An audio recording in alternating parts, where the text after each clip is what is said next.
Yo, is it? Oh man, it is. Are we live? I think we are. Hell yeah. Yo, today's special for you guys. We're gonna have the Eden of Grisaia full screen version. Let me just quickly tweet about it.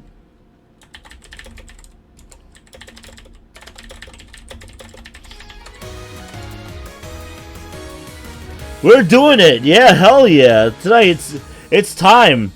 Let's see this through.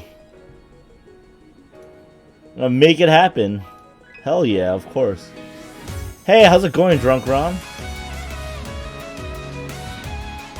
Yo, it's time for Eden. It begins. The Eden of Grisaia.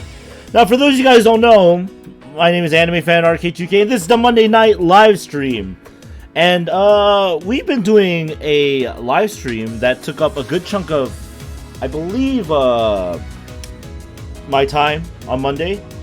And we are finally up to the finale. This is a part of the Fruit of Grisaia trilogy of visual novels, starting with the Fruit of Grisaia, going to the Labyrinth of Grisaia, and finally ending with the Eden of Grisaia. And we're beginning the first one tonight, right here. I'm still super stoked. I don't know what to expect. I've, once again, somehow avoided spoilers like a boss. So, my volume's adjusted. My sellout posts have been posted. We're going full screen Eden. Let's go. Start game. The Sea of Blonde Isle. Let's do it. Oh, new music already. Is this the opening? The story so far. You're gonna get copyright struck right off the bat? Oh. Sit tight, guys. We're in for a ride. Oh, the man's name was Kazumi Yuji. But There was a man with a strange and checkered past, a man who's lost his purpose in life, struggled desperately to find a new one. No problem, Drunk Rom. Glad you showed up. In the garden known as Mihama Academy, save 5 fruits on the verge of rotting. It's basically KH3. Yo, this might be better, right? Oh, you get to see all the thumbnail, all the pictures. It's all canon, guys. Everything, all this happened. And with a long-awaited promotion on the line, visit the headquarters of his employer, Ichigaya. Give his case officer a detailed report. I missed the last line. After telling JP the long story of his life, he returned to Mishima Cape only to be issued a sudden top priority order to assassinate international terrorists. And it was Heath Oslo! Oh no! I have returned. Kazami Yuji. And he thought was the very man who would take Yuji in after his parents' death and molded him into a deadly assassin. Back at Miyama Academy, where the others were waiting for his return in their usual way, shocking news reports soon appeared on the TV screen. Oh, that was hype. That was a little nice, like, oh! Just so you know, I didn't even watch the opening yet. I was like, that's too much spoiler for me.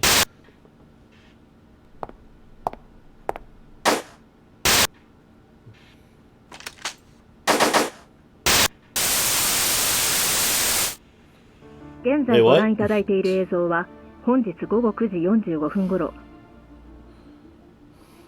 Yo, who's this guy? Metal Gear Grisaia, Guns of the Yuji? Is that what it's called?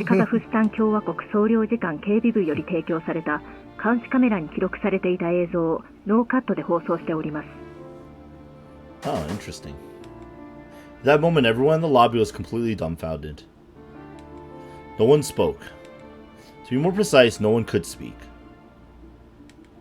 The specific reason, not a single person in the room knew how to process the information that had just been presented to them. They stared at the television set, listening to the announcer describe Kazumi Yuji as a terrorist. I don't know, that doesn't look like Yuji though. I'm just saying. They watched the footage from the scene of the crime.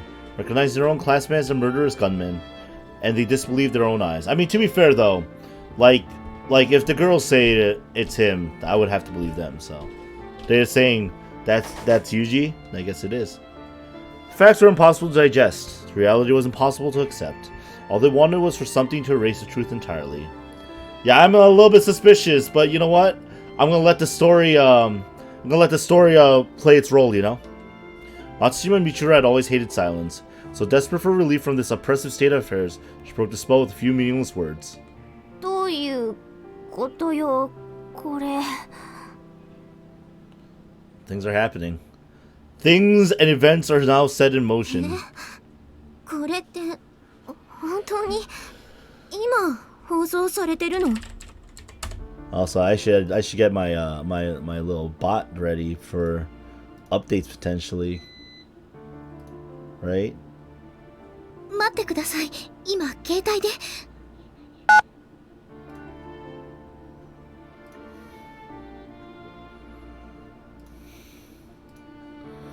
Jerking her head up abruptly, Kominasachi pulled her cell phone from her pocket and launched a one-seg television application. どうやら本当のようですね。 Uh-oh. Let's call him. After a frustrating pause, the screen out of her phone began to display the same images as the television in front of them, only a few seconds delayed. 残念ながら嘘でも何でもなく現実よ。 Yeah, but, this is usually what we're talking about. He can't just stroll in and be like, how's it going?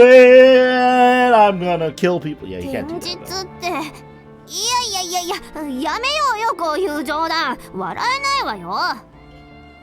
鳩が豆鉄砲っていうか、鳩がシウスで1分間に4500発の豆鉄砲を食らった気分なのよさ。 Man, I feel like I haven't heard their voices in forever. I feel like I heard a lot of nya nya nya nya nya nya nya nya in my どう life. してこんなことになったの？ねえ、榊さん、なんで？ As if Sakaki 詳しい knows, ことは right? 何も分かっていないのよ。ただ、領事館の襲撃は事実で、実行犯はこの映像の通りの人物で、その人物の名前が風見雄二であるとしか。Da da da da. どうしてこれが雄二だって言い切れるの？ちょっと似てるってだけじゃん。なんかの間違いなんでしょ？ Exactly. That's what I'm thinking. Like, it kind of looks like him. I mean, but 私も調べてみたけど、映像の出所は領事館の警備部で間違いないわ。ただ、補足情報の出所はわからない。 is it from Ichigaya? 'Cause 現場から報道センターに届けられた情報に改ざんが加えられたとしか思えない。 Oh, look at that. What's this additional alteration? こんなタイミングで実名報道なんておかしいわ。何かを牽制するために意図的に流しているのか、それとも何か別の目的があるか。 Oh, look at this. Look at this. Yumiko understands. We're both like, yeah, it's a little suspicious, a little fishy. Something's clearly going on that we are not quite sure of. Oh man, from the get-go, our protagonist is basically being framed for murder. どういうこと？目的って何？さすがに私でもそこまでは。水面下で何かが動いている。それぐらいしかわからないわ。 Something is happening. そんなもん本人に聞けば一番早いじゃない。どうやって？バカね。そんなのユージに電話すりゃいいのよ。はい、ピッポパってね。ヒッピッポパってね。電話が。 Oh, new music. 大体なんでユージが大使館とか襲うのよ。意味わかんなくない？他人の空似ってやつよ。あれ？空似って言葉で合ってる？そこは合ってるけど、大使館じゃなくて領事館よ。何が違うのよ。It feels usually give you a clear distinction. つながった。もしもーし。はーい。誰？はあ？あんたこそ誰よ。Is that JB? そんなことはどうでもいいのよ。それよりもうこの番号に電話をしてはダメよ。もしまたこんな真似をすれば、あなたたちも風見雄二の関係者として連行されちゃうんだから。Wait. わかった？ Wait, the way she... Oh, the way she's talking sounds very much like Kazuki. If Amane made this phone call, I bet she'd say something about that. What? いい子ね。それじゃ。Yup. いい子ね。それじゃ。That's fucking Kazuki's voice. 今の That's fucking Kazuki's voice. かけちゃった？あれ？でも発信履歴はちゃんと有事の番号になってる。どういうこと？今の誰？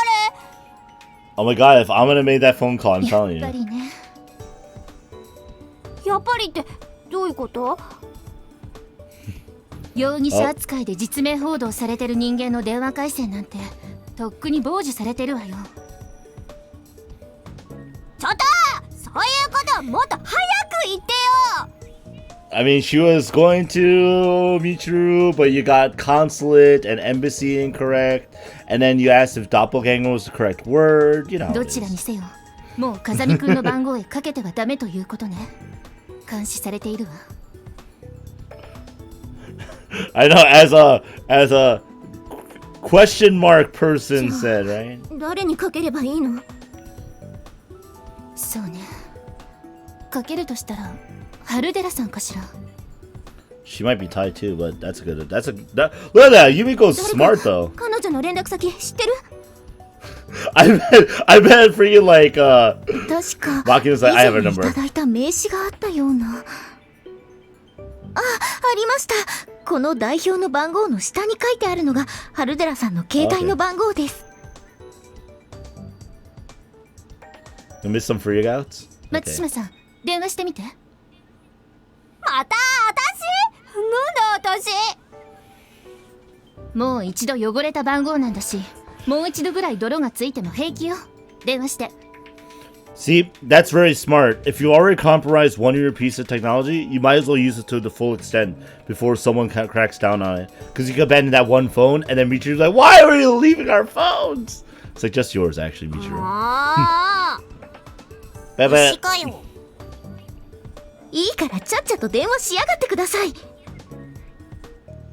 電話を何だと思ってるのよ、まったく。Sassy Sachi's back. つかさ、電話つながったらなんて聞けばいいの？つながってから考えればいいのよ。別に怒られはしないわ。I bet Jamie's like, why'd you call me? もしもし？だから電話しちゃダメって言ったでしょ。物分かりの悪い女は嫌いよ。あ、守備はじん。趣味ません。ごめんなさい。Already making me sure apologize. Oh, that's もう great. 電話しちゃダメよ。また一方的に切られた。っていうか怒られたじゃないのよ、由美子。怒られないって言ったのに。I like the fact. I like the fact that 電話に出たのは同じ人物？多分。っていうか間違いなく。なんなのあの女。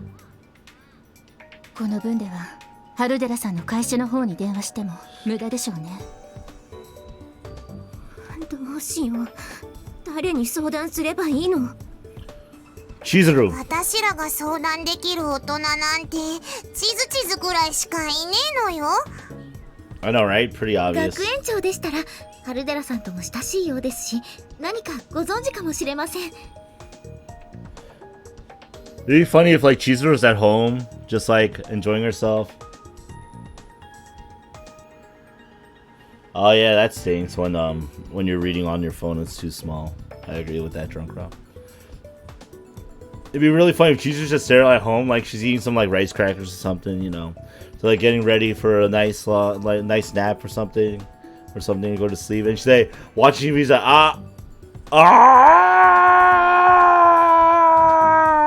何かを知っていたところで私たちに気軽に話せるような状況とも思えないけど。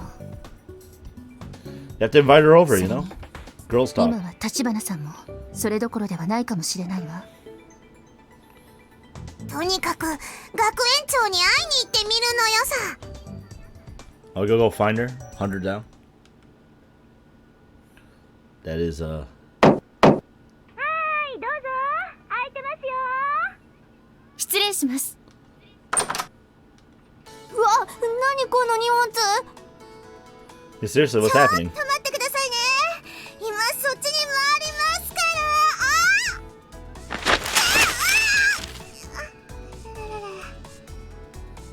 ら。 2610s? What are these? 大変そう。 Is it 出直してい bunkering きましょ down? うか。大丈夫ですよ。はい、お待たせしました。あらら、皆さんお揃いでどうされましたか？少し聞きたいことがありまして。どこから説明したものか。Alright, Chizuru.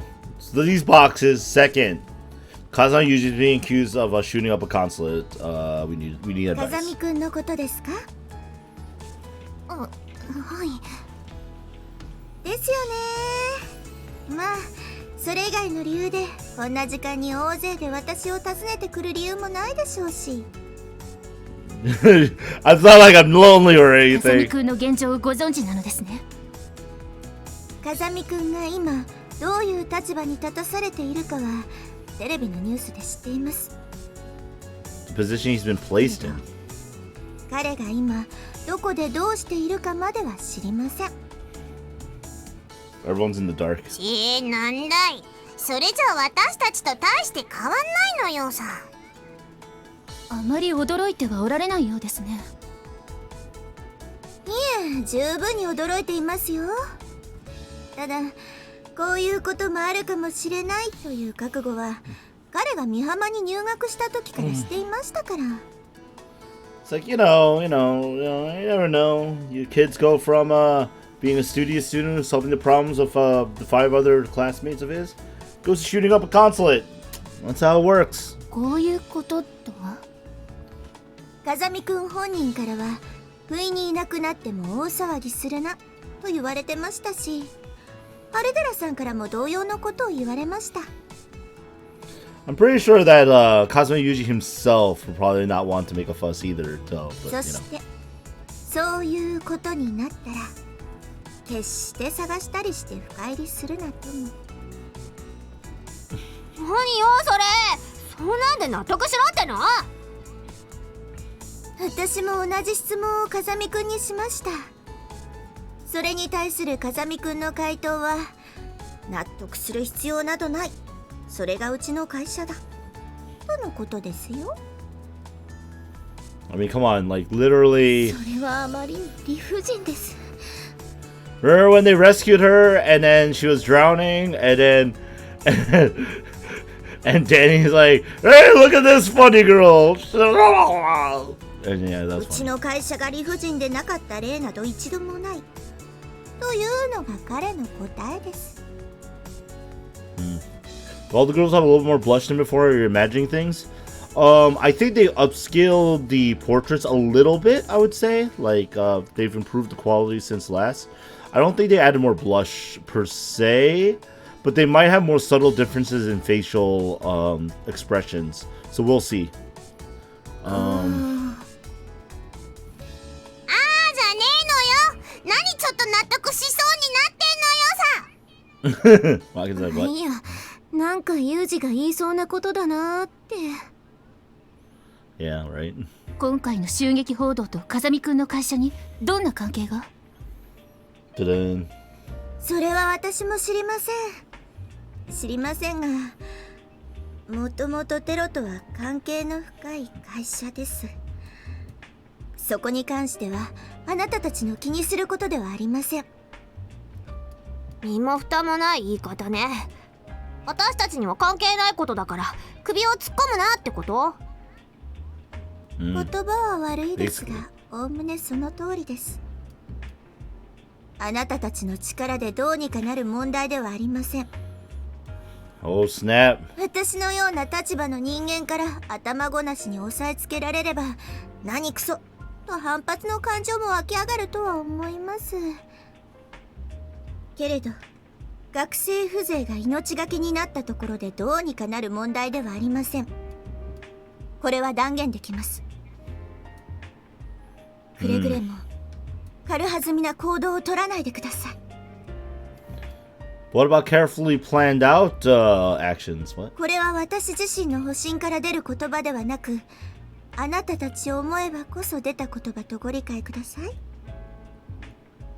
ぬそれは承服しかねるぞ、学園長。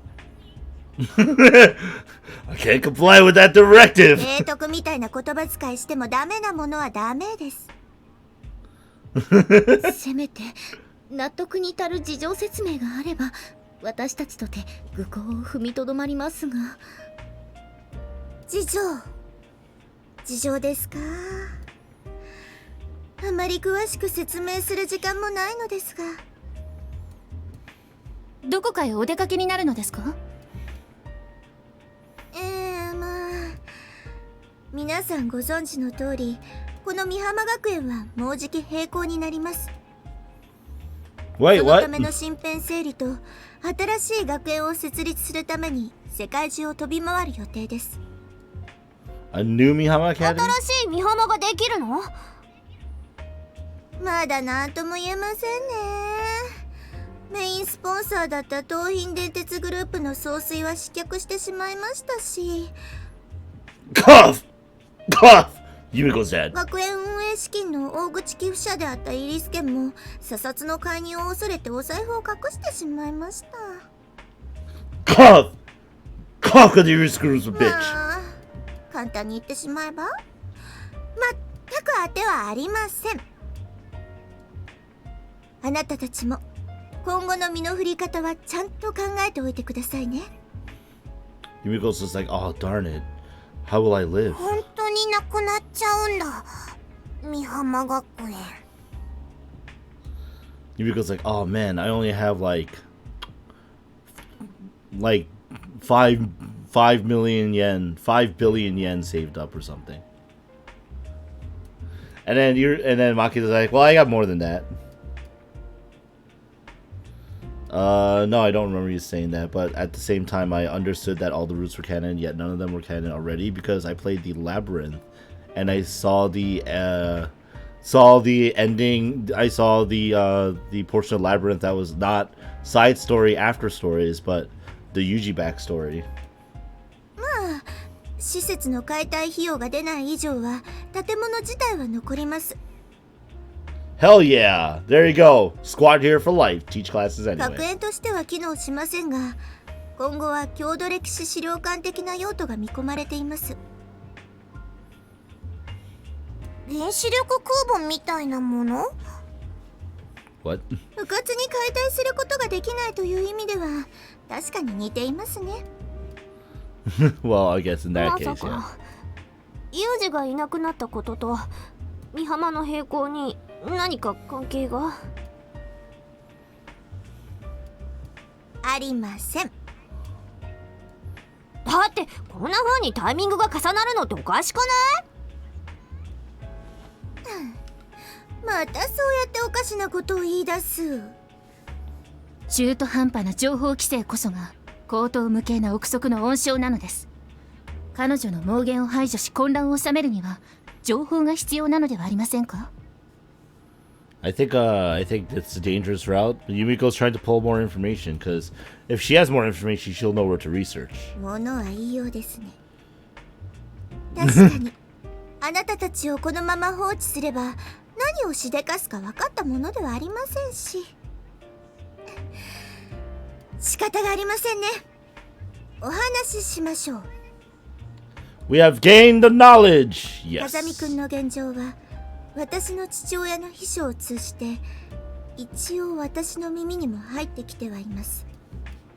Da-dun. け What? れどもそれらの情報は極めて曖昧かつ断片的であり、あくまでも噂の域を出ない不確かな情報であるということを前提として聞いてください。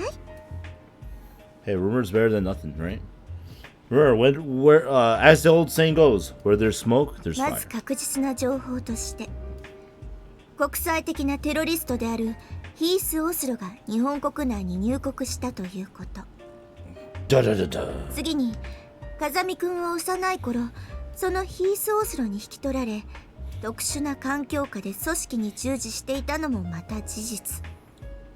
Da-da-da-dun times そ 2. んな事情によって風見くんはその身柄を政府に拘束されているらしいとの情報ですが、 Da-da-da-dun times これに 3. 関しては私も正確なところは把握できていませんし、確認のしようがありません。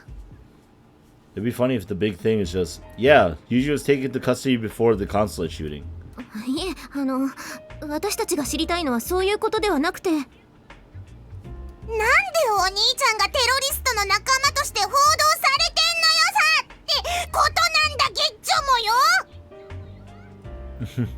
風見さんは本当にテロリストになってしまったのですか？可愛いメイドとその愉快な仲間たちを捨てて悪に落ちてしまったのですか？ The dark side had 皆 cookies! さん少し落ち着きましょう。前置きしましたように私も全ての情報を把握しているわけではありません。 I mean, is it weird that he's taken to government custody and attacks the consulate probably about the same time? そもそも一階の私立学園学園長にそこまで期待するのは酷というものですよ。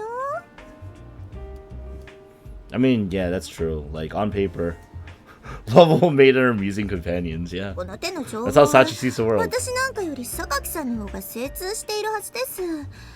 榊さんにわからないことを私に聞かれても。 I mean, that's still more information Sakaki originally had, い right? え、私にしても得られるのはお金で買える情報に限定されますし、 Money! That's all I thought. See, if Sakaki's like the information broker type, she goes, I'll buy the 先ほどの information. 学 Hell 園長 yeah. のお話の中でも私の得られなかった情報が一つありました。 Oh! Is it the fact he was taken into custody? それって風見くんが政府機関に身柄を拘束されている可能性があるという情報ね。 Hell yeah. See, look, I can put pieces together too. What up? 私の予想ではすでに風見くんの身柄はヒース・オスロの手に渡ったのではないかと予想していました。 Oh, okay. See, just call me plush Yumiko, I ヒー guess. ス・オスロの手に落ちた風見くんは何らかの事情でオスロのテロ活動に加担した、そんな風に考えていたのだけれど、もし風見くんの身柄が未だ政府内部に隠匿されているとなれば事情が大きく変わってくるわ。 And something's going down, essentially. Right? 詳しく聞こうか。 Captain, please, more 詳 information. しくも何も憶測に憶測を重ねた推論に過ぎないのだけれど、おそらく風見くんは国家とテロリストの間で政治的な取引に利用されようとしている。 Oh, okay. どういうこと？もう少しわかりやすく説明してよ。 She didn't say like she's 5, but she did say to explain it like in と simpler 言われ terms. てもどう説明したものかしら。 Basically, 私が疑問に感じたのは今回の領事館襲撃に関して得をする人間が見えてこなかったこと。 oh yeah, that's true.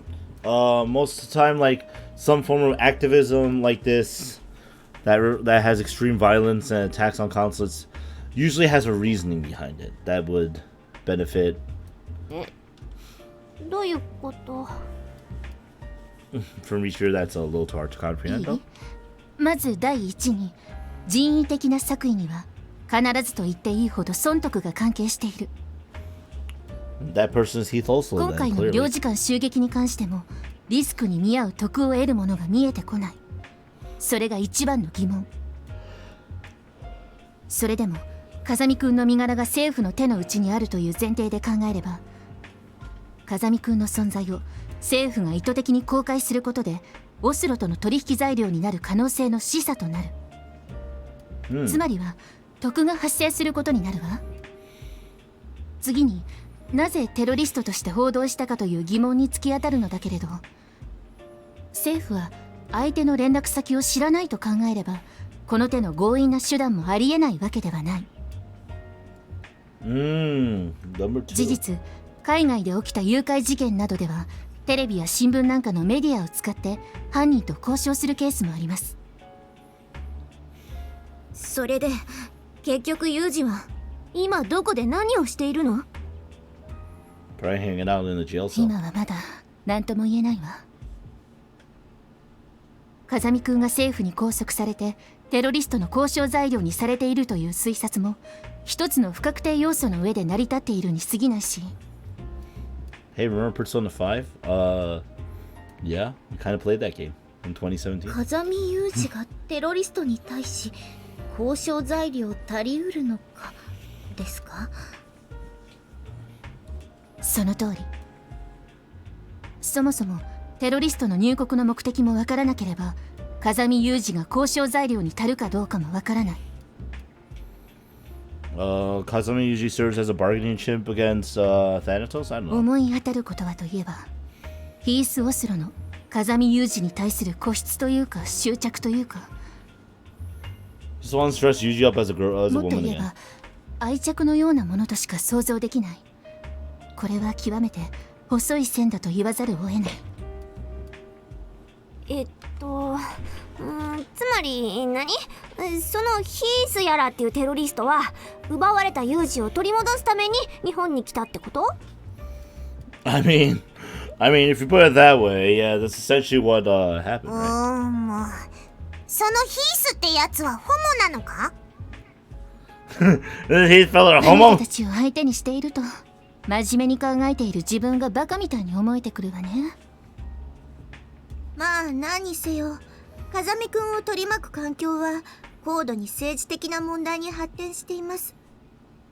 Hello, ま politics. してやテロリストが国内に大量殺戮兵器を持ち込んだという噂もあると報道されてもいますし、 That's あ usually なたた bad. ちがどうこうできるレベルをはるかに逸脱しています。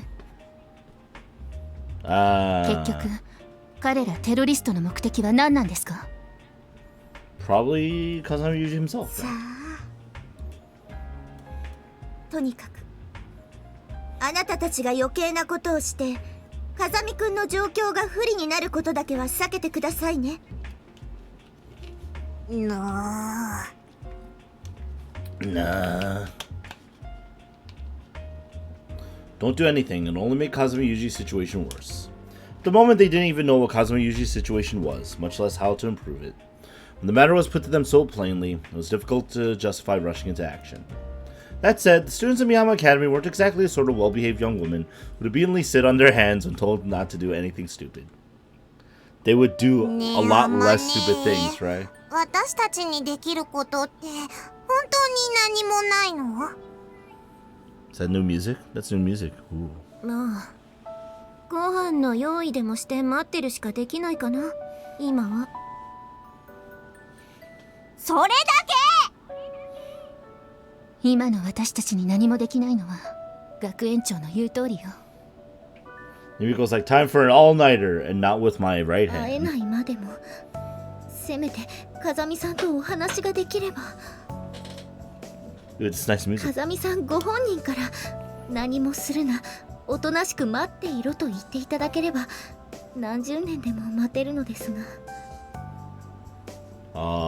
Yeah, that's true. お兄ちゃんの居場所ってどこかわかんねえの？国が監禁してるっていうなら会いに行くぐらいできるんじゃねえの？調べる方法がないわけでもないけれど、調べたところでどうにもならないという現実は変わらないわ。 That's what you think, Yumiko. じゃあどうすればいいのよ？ Alright, guys, it's time. We're gonna make it. The Miyama Academy, squad. I don't know. Defense Force. I don't know. Komine Sachi, at least, could perhaps have waited for years with the blind faith of a loyal dog anticipating the return of its master. Waiting, however, was not Yurizumakina's style. She spoke with the impatience of a hot-blooded young officer fresh out of intensive training. Already, she was on the verge of bursting out the door. Sakaki Yumiko, by contrast, was indecisive, convinced that they simply didn't have enough information to take action of any sort. Then there was Matsushima Michiru yelling, "What now?" at the others, but herself entirely unsure as to what they should do. For all her apparent energy and decisiveness, she was genuinely terrible at coping with unexpected challenges. Even Suo Amane, who claimed that she wasn't worried, suggested that they have a nice dinner waiting, couldn't hide the growing agitation in her heart. 今はとにかくユージを信じて待ってるしかないよ。そうね。今下手に動けば本当に風見くんの立場を不利にしてしまうかもしれないわ。とは言ってもこのままじゃどうにもならないのよ。風見さんと直接会えないまでもまずはできるだけ情報が欲しいところですね。 Information is important. その件に関しては学園長からなんとか春寺さんと連絡を取る方法を考えてみますと前向きな返答を取り付けてあるわ。今は続報を待ちましょう。悠長に続報を待つうちに取り返しのつかない失敗をするのが日本という国なのよ。言いたいことはわかるわ。でも最善というものは全てが終わってから見えてくるのも事実よ。勇猛果敢と称する軽挙盲導もまた日本の伝統だわ。榊貴様！ほらもう喧嘩しないの。ユージが心配なのはみんな同じなんだから。無欲は罪じゃない。何もしないのが罪なのよ。悔しいのもみんな一緒だよ、マキちゃん。今は我慢してお願い。わかった。それはわかったけど、結局私たちってお兄ちゃんのこと何にも分かってなかったってのがちょっとショックなのよさ。You guys know him very well, actually. さ Surprisingly. っちゃんがユー Maybe ジの better than 資 he 料を見つけて himself. くるまで何も知らなかったわけだしね。ねえサチ、あの資料ってどこで見つけたの？それは風見さんのお部屋のゴミ箱ですが。Just go there. ユージの部屋のゴミ箱ならいつも私が片付けてるけど。いえ、クローゼットというか物置部屋の方のゴミ箱です。 Wait, what? 入っちゃったの？あの部屋に？はい。 Sachi's like, you know. じゃあ見ちゃった？少しだけ。 What? What did she see? あっちゃー。なんなのよ。Everyone has decided themselves they want to keep hidden away. In Kazumi Yuji's case, the walk-in closet in his room was where he stored it. This place was a hidden depository for all the things he kept inside, including his weakness. Just once before Amane had set foot into this room, she had responded with genuine anger. It was a small space full of crumpled-up paper. There was writing all across its walls. Miyama Academy itself was a box for the confinement of troubled young people and rejected by society. This room was the box in which Yuji sealed away the parts of himself he couldn't allow others to see. 何この部屋汚ー。つうか落書きだらけじゃん。Oh. 前に言ったでしょ。ここにはユージの見られたくないものが詰まっているのよ。暗いのよさ。電気つかないの？照明の電球が外されてるから。 There was no window in the tiny room. The storage space, nothing more, and apart from a single aluminum rod near the ceiling, contained only garbage. Balled up pieces of scrap paper were lying all over the floor. The walls were covered in words, apparently written in felt-tip pen. There was simply nothing else. They'd opened this door thinking there might be some kind of hint within. But then they stepped inside and saw the tortured, sloppy writing scribbled across the walls. They found themselves averting their eyes, finding the temptation to さっ leave. ちゃんは壁の文字読んだ？ほんの一部だけ読んでしまいました。でもきっと私が読んではいけないものだと思いまして、ゴミ箱を抱えて慌てて飛び出してしまったので。でもその持って飛び出したゴミ箱の中身は復元してしまった。 Say good job. Wait, what? 言い訳はしたくありませんが、どうしても気になってしまって。 Sachi got so overly concerned, as everyone would if they saw this. 別に責める気はないのよ。書類にはサッチンの名前も書いてあったし、ここの壁にもサッチンの名前が書いてある。 Makina's literally sort of already reading the graffiti, 自分の名前 guys. を見れば気になっちゃうのは当たり前なのよ。あ、ここにユミコの名前書いてあるわよ。読む？いいわよ。どうせろくでもないことしか書いてないんでしょ。単純に榊さんとはどう接していけばいいのかって書いてあるだけだよ。Ah. 話をしたがっていない時には無理に聞き出さない。皮肉以外で家族の話は持ち出さない。頑張れって言葉は使わない。こうしてみると友人なりに気を使っていたんだね。Oh, that's like super sweet in a very sad way. いつも私を怒らせてばかりだったわ。それわざとじゃないですか？こちらの壁には時々怒らせないと無言のまま人を嫌いになるって書いてありますよ。Oh my god, Yumiko. Sorry, you're an easy read. It's それ true. はわかる気がするのよ。 Makina does that all the ユ time ミちゃ after んは all. 他人に期待をしない分、自分が我慢することでストレス溜め込んで一気に爆発するから、定期的に怒らせた方が付き合いやすいって前にお兄ちゃんに言われたのよさ。Oh! 私のことはもういいから、もっと他に Now Yumiko's 何か現状の打開につながるようなものはないの？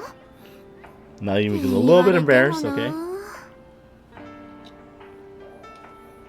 松島みちる。 The warning signal she's sending with that flashy dyed hair is a transparent bluff.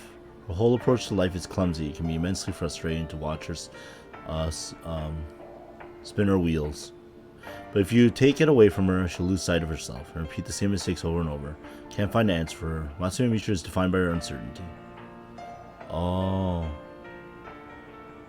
she's the type to learn how to live with her doubts, accept her fears. Oh, that's... and come up with her own solutions. Oh, that's actually really sweet. イリス・マキナ。 Sick of being powerful even in a hollow sense, seeks peace in idleness. While I'm hardly one to talk, she's sorely lacking in common sense, in a way that sometimes render her vulnerable. Living proof of how different it is to grow up without a role model. More than pity, she needs someone to learn from. I don't like the way she pretends to be helpless so that others will protect her. She needs to stop relying on people, and probably something about her own strengths and weaknesses. Eventually, she has to decide on a path to follow. The more you can give her, the better. The more choice you can give her, the better. Okay. Seems to be obsessed with the idea that no one will be angry with her as long as she does what she's told. Loyally carries out any order she's given, doesn't hesitate to attempt the unreasonable. Frequently accomplishes feats of skill, never gives up when she fails, but sometimes goes seriously overboard. More than anything else, I think she's afraid of the consequences of disobedience. If that's the case, we need to either find the root of the cause for her fear and eliminate it, or provide her with friends who can help her to face it. Something with her interaction with Michiru, the latter plan would be more effective. Based on her interaction with Michiru, okay. 私。 Suffers from a form of psychological trauma, familiar to anyone who's spent time on a battlefield. Many possible approaches could be taken. The main problem is that she seems to believe she deserves her pain, and that she'll never be forgiven. Lieutenant J, who caused the death of his men by issuing misguided orders, might be a useful standard of comparison. He voluntarily stayed on the front lines, accepting ridiculous missions as a form of flagellation? I'm assuming it's like, self-punishment, essentially. As long as he was in the military, suffering the cruel orders of his superior officers, he was able to forgive himself. そこら中に散らばってる紙くずも同じ。書いてあるのは私たちのことばかり。Yeah, these are all the inner monologues he wrote down, yep. So, like, all those things that he actually was saying in the original Fruit of Grisaia are things he eventually probably committed in some way, shape, or form here. 一箇所だけ。One spot that's different. さっちゃん、ライトを持ってきてくれる？ Uh-oh. 持ってます。どうぞ。ほら、ここ。The beam of LED light settled on a corner of the closet, revealing words that testify to Yuji's own suffering. Can't sleep no matter what I try. Just can't sleep. Lately I've been tossing and turning every single night.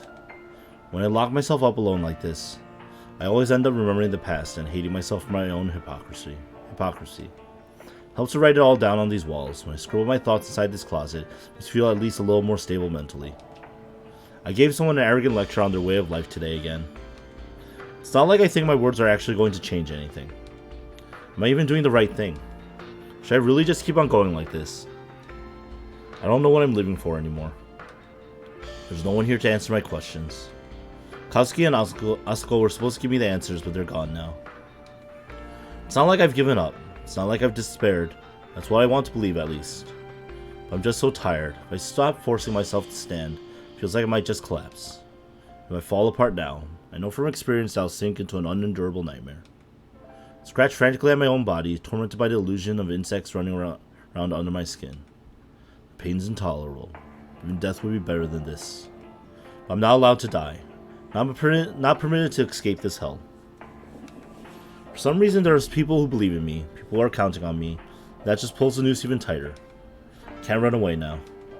Simply can't. If I ran away, I'd merely burden myself with more regret. Can't let another woman die while I stand by helplessly. Just the thought of it makes me sick to my stomach. Feels like my body's turning itself inside out. I can't take this. I just can't take it anymore. Help me, Asuko. 嘘だ。だってあのお兄ちゃんが風見裕二がこんな泣き言を言うわけねえのよ。 For Yuji, it's kind of interesting, because to him, Kazuki was his god. The god he feared more than anyone else, and loved more than anyone else. And Asuko was his god, the one that taught him so much, right? And he lost those two pillars of himself, essentially the ones that kept him going. 軍人だって人間よ。ましてや彼は一度は大きな心の支えをなくしている。 Exactly. でもそれでもこれは見たくなかったのよさ。Because for Makina, like, she's been, even though Yuji has helped her grow, she's definitely been Makina's definitely been being supported by Yuji as well, learning from him to be strong from a person who is weak. And like it's tough, it's kind of tough to acknowledge that, but at the same time, a person who is weak does not mean they make a poor mentor. It just means that they have a different life experience that might be able to help in some way, shape, or form. It's okay to be weak. それでユージは私たちから逃げ出した？ Probably not. じゃないわよ。結局あんたユージに助けてもらったじゃない。あんただけじゃない。私だってサチだってユミコもアマネもみんなあいつに助けてもらったじゃない。ちゃんと勇気をもらったじゃない。ああ。それを何？ちょっと弱音吐いたぐらいで勝手に幻滅して。 But Michiru was putting just her thoughts あいつ into は私た words. ちに弱いところがあってもそれを認めて、それからどうすればいいのか一緒に考えてくれたじゃん。そもそも勝手に部屋入って勝手に日記を盗み見てんの私らじゃん。勝手に彼氏の携帯見て勝手に怒る女は最低って天音の雑誌にも書いてあったわよ。 It's a very strange comparison, but it holds true in this case. それはちょっと違うんじゃないかな、さすがに。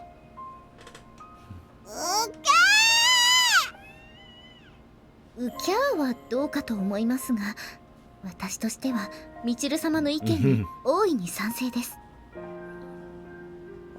限りなく軍神に近い風見さんとはいえ、所詮は人の子。優しくもどこか線の細かった優くんです。いかような経験をしようとも、人の本質がそう簡単に変わるわけもなし。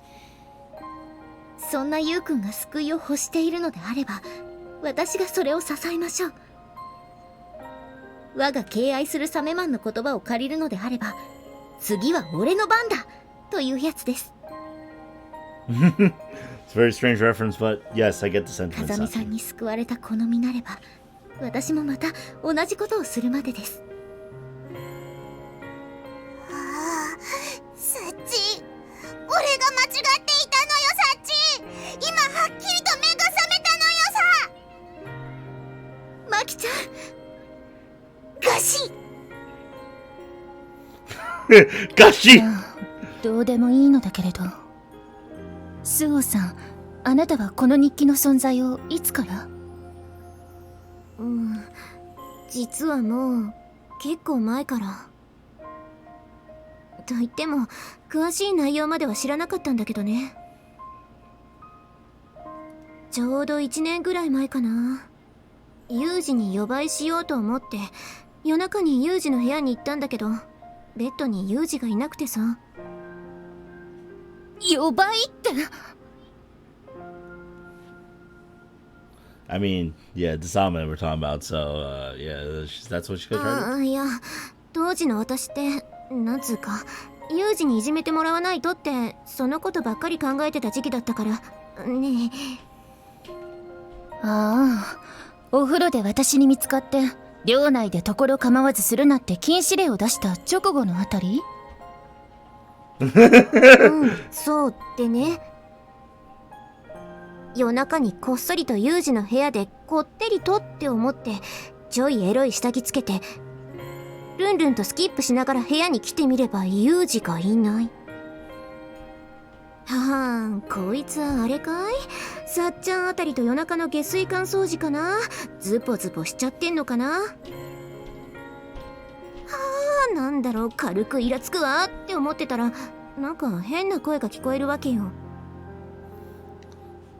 I remember thinking these very strange thoughts because I was very shocked by what I was about to いや say. いや、この声は耳を澄ませばクローゼットの中から聞こえるじゃない。それによく聞けばユウジの声だし。でもその部屋は前に私が掃除しようとして扉を開けたらめちゃくちゃ怒られた部屋だったから、どうしようか迷ったんだけど、このまま放っておくわけにもいかないし、こっそり扉を開けてみたの。そしたら紙くずと落書きだらけの部屋の隅っこの方でユウジが丸くなってうなってた。慌てて近づいて声をかけてみても反応しないし、どうしようって思った時にそこの壁の文字が目に入ったのよ。で、日記だと思って読もうとしたところでユウジが起きてめっちゃ怒られたっていうか、すっごい声で出て行けって怒鳴られた。そんなことがあったのね。そう。だから私にもこの部屋には入るなって言ったんだ。それからもちょくちょく夜中にユウジの様子を見に来たけど、やっぱり時々うなされてた。大丈夫って聞いても寝苦しいだけだって言うだけだったし、それでもなんていうか全然安らかじゃない、辛いだけの眠りの淵でもがき続けてるみたいで。ユウジ。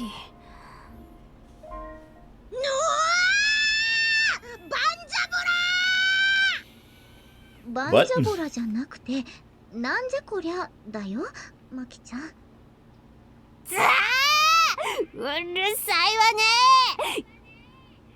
今ちょっとしんみりしてるとこでしょ。なんなのよもう。騒ぐんじゃないわよもう。今夜は私を泣かせなさいよ。それどこじゃねえのよ。これ見ろ、家から見るのよ。なんなのよもう。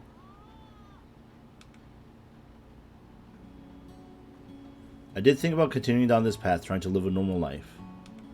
But I know how stupidly optimistic that thought is, and I hate myself for thinking it.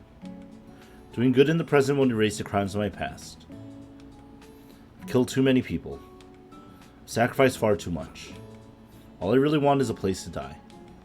Asuka was allowed to die because she saved me. And I saved the students of Mihama, so I think I've earned that right as well. Hey Asuka, I saved 5 people. See? Isn't that enough? It's okay for me to die now, right? バンダーボラこれってどういうこと？お兄ちゃんってば死ぬ気なの？なんだろうな。どうしてこう男って潔さに美学みたいなものを見つけちゃうかな。残された女のこととか全く考えないわけ。つーかさ、私には強く生きろみたいなこと言っといて、何これ、喧嘩売ってんの？穴掘って埋められたいの？憤慨の極みです。主を亡くしたメイドの不憫をまるで考慮していません。風見さんは私のために生きるべきです。So actually, like, I want to get in there, guys. けしからん。お兄ちゃんが死んだら、ユミちゃんは明日から誰をおかずにすればいいのよさ。だよな。Because you're not wrong, what? Stop it! なんか嫌な事態に進みそう。こりゃゼが火でももう一度お兄ちゃんに会って横っ面ひっぱたいてでも説教してやらにゃいかんな。 It's time. Let's do it. Makina clenched her fist tightly, feeling the heat of her own skin. The words she spoken echoed through her, and cold anxiety gave way to passionate warmth. The heat in her chest seemed to take on a physical weight. For the first time in a while, it felt like her feet were resting firmly on the ground. I can't run away now. The words that Kazumi Yuji himself had scribbled onto that closet wall resounded in all of their hearts. With that steady foundation beneath them, the first step forward no longer seemed so daunting. They're coming for you, Yuji. They're coming for you! With a stinging bitterness in his mouth and a metallic sting lingering in his nostrils, Kazumi Yuji quietly awoke. His head ached as if it were full of lead. Fatigue seeped from every pore of his body. His cheek was glued to the floor. He couldn't bring himself to rise. For hours he lingered in a half-conscious state. Even that most basic of questions, where am I, did not occur to him. His thoughts were vague and unfocused. For those who have experienced certain kinds of suffering, the most important thing at any given time is simply to know that they're still clinging to life. Everything except survival is a secondary concern. Eventually, they search for a reason to pull themselves up from the dirt. Some turn their faith into strength, for others it's anger at the world's injustices. The majority perhaps stand up because they simply have no other choice. However, none of those applied to Kazumi Yuji. As his tired body laid on the floor, his tired mind was returning to the days of his childhood. The bitterness of the medicine that had rendered him immobile had recalled, strangely enough, the memory of an apple his sister had given it to him many years before. On that day, Yuji's sister had offered him one of the fruits she used as models for her sketches. He devoured it with tears in his eyes, remember this vividly even now. Some people would probably have thought it a bit of an overreaction, but until that moment, Yuji had never so much as tasted an apple. He read about them in books, and seen them on television, of course. There were always a few of them sitting around in his sister's studio. Those fruits were tools that Kazuki used in her work. At the time, Yuji viewed them as something like offerings on an altar. Touching them was completely out of the question. The reason he ultimately tasted one of these divine fruits was quite simple. Kazuki, the god of his household, had casually asked him if he liked to eat one, and he reflexively nodded in response. More than a little stunned by this sudden blessing, he managed to thank his sister, then immediately retreated to his room. Carefully confirming there was no one nearby, he proceeded to bite vigorously into it. He expected it to be softer and juicier than it really was. Above all else, he hadn't imagined it would be so tart, sour even. Still, the unfamiliar taste was enough to leave him crying. At that point, He still had tears to shed over such simple things. Aw. Got like the apple of Eden? Or more like the fruit of Grisaia! As he slowly grew aware of his numb body and heavy head, she let out a soft snort of laughter at the awkward overseas. Forcing his heavy eyelids open, Yuji looked towards the sound of his voice. Found a familiar face. Hey there, JB. What's up? いやあ、じゃないわよ。もう二度と目を覚まさないんじゃないかと思ったわ。Have you been here all along? いいえ、私が来たのは1時間ぐらい前よ。何度か声をかけたけど、全然目を覚まさなかったわ。Don't think I slept that well in quite some time. いい気なものね。あなた鎮静剤を使われたのよ。Yeah, it sure seems that way. The tongue's still numb, and there's a bitter smell in my nose. More importantly, why are you here, JB? なんでと言われてもね。あなたにとって私って何？ Hey, JB, how you been? I've been doing better. Framed for murder and all. Yeah, you know. Sounds like something you'd ask a boyfriend 2 weeks before dumping him. あなた、自分が今置かれている状況を理解している？ Probably doesn't, actually. Not really. I remember my name and identification number, but I don't really know where I am or what time it is. ヒース・オスロが日本に入国したわ。I'm aware. I saw him with my own eyes. What's going on? あなたの担当官を外された私には、それを説明することはできないわ。Can I at least explain why you're no longer my case officer, right? 私があなたの担当官を外された理由は単純。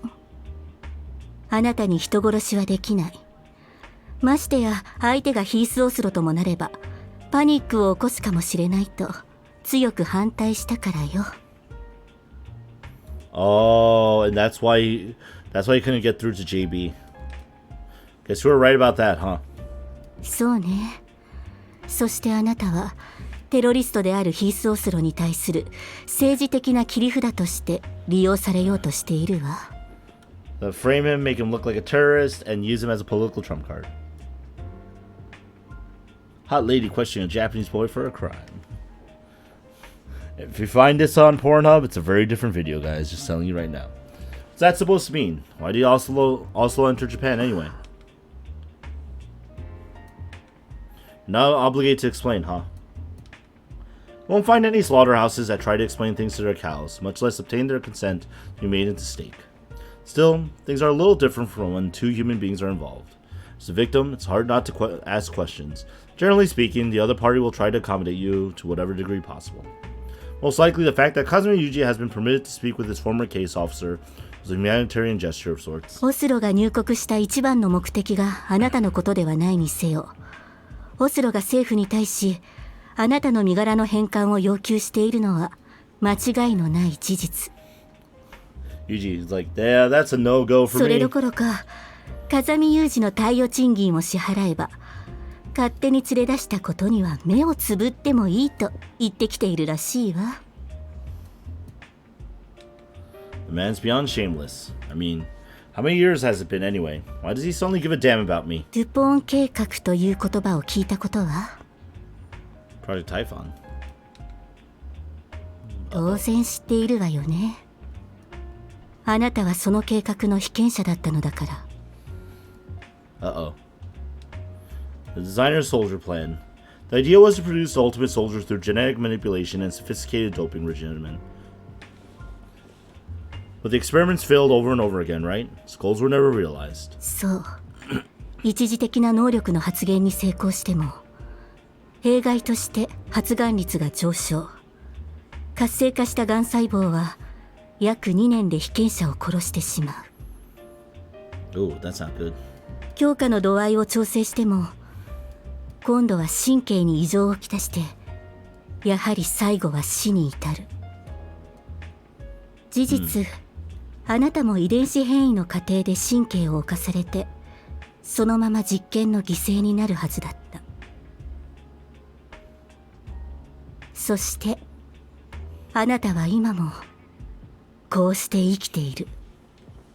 オスロにしてみればあなたは貴重なサンプルなのよ。It's not genetic manipulation though. It's actually a full-on style of like basically grooming your own human being, and that's not through genetic manipulation. It's through basically trial and error, and going, we're gonna do it until they stop dying. It was pure coincidence that I 偶 survived. 然こそが貴重だと言い換えるべき。それこそ偶然に頼らなければ先も見通せないような実験の繰り返しだったのだから。Well, you know, I mean, he found the オ second スロがあ guy. なたを何年も放置していたの Fanasco. も単純にあなたの偶然に対して正確に分析できる技術が追いつくのを待っていただけだと考えるべきね。 Oh. Say also wants to take me back and restart Project あまり Typhon. にも口頭無形だし、オスロがあなたの身柄を要求してきたことに対するこじつけでしかないけれど、今のところ他の理由は見つかっていないのよね。 Even if that's actually true, I don't think one case study is going to make that big of a difference. Yuji, you'd be surprised. There definitely have been case studies that have made tons of differences. Like, yes, not one individual case study may or may not, but you're also the main character of the Grisaia series, so I think オ it ス would... ロも別にあなたを取り返して今日明日で結果を出そうとは考えていないでしょうね。それこそ10年から20年後をめどに利益を回収するつもりじゃないかしら。 More も drugs! しドゥポン計画が実を結んで風見有事と同等の兵士を量産して2000人の大隊を作れば飛ぶように売れるわね。 I mean, yeah, he could almost single-handedly take on each 見 guy. 込み利 So. 益は数兆円規模じゃないかしら。 2,000 copies of me, huh? Just imagining it makes me sick to my stomach. とはいえその手のうさんくさい技術に手を伸ばすのは大抵が負けが見えている末期の組織と相場が決まっているわ。 Can you imagine that business deal? Hey, you want a super soldier? Got like 50 of them.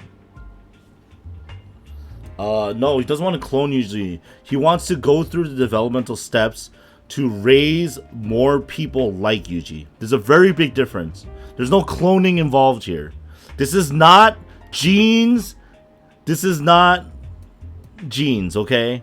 This is literally going, if we find out how we got this guy to not die, even though we administer the same things that cause nerve dysfunctions that everyone else died from, then we'll just make a bunch of those guys. It's not gene manipulation in any way, shape, or form, okay? Stop trying to solid snake this. It's not there. You're overly trying to associate this with something it's not at this point. Come on.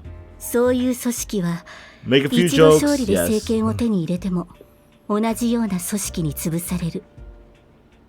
こうした負の連鎖は武器商人たちの格好な乗客となるけれど、 So what's going to happen to me then? 言ったと思うけどオスロが入国した一番の目的はあなたじゃないわ。そしてその一番の目的に対する交渉材料としてあなたは利用される。 I mean, what if his objective is Thanatos? Is what I'm saying.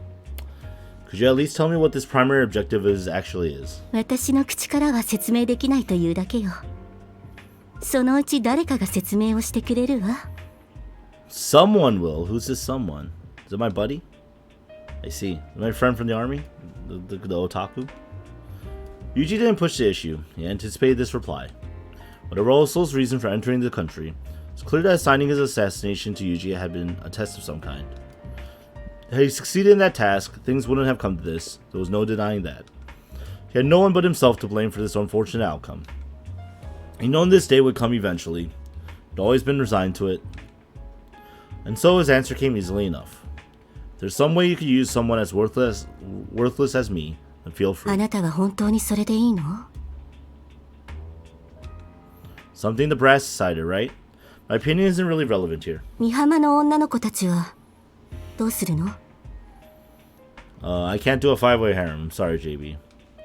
They'll get by just fine without me. They're a lot stronger than they used to be. そういうところで冷たいのよね、あなた。朝子もそうだった。Honestly, I wish you'd stop comparing me to Asuko every chance you get. I usually wept and begged for rescue. JB would probably have tried to help him somehow. However, he no longer saw any reason to go that far in the pursuit of his own survival. JB clearly had some thoughts about his attitude, but she kept them to herself. But anyway, they're using a hostage against the terrorists, huh? Guess the people upstairs aren't afraid to fight dirty. すべてを決定したのは地下の教授よ。Oh, the professor in the basement. Professor again.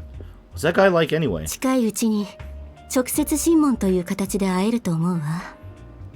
Oh, we're gonna find out? きっとあなたは私を恨むでしょうね。Wait, what? What's that supposed to mean? その時になればわかるわ。Yes, I did notice the narrator's in the third person, but that makes sense because I think this isn't supposed to be only focused on. It's kind of like an overarching thing.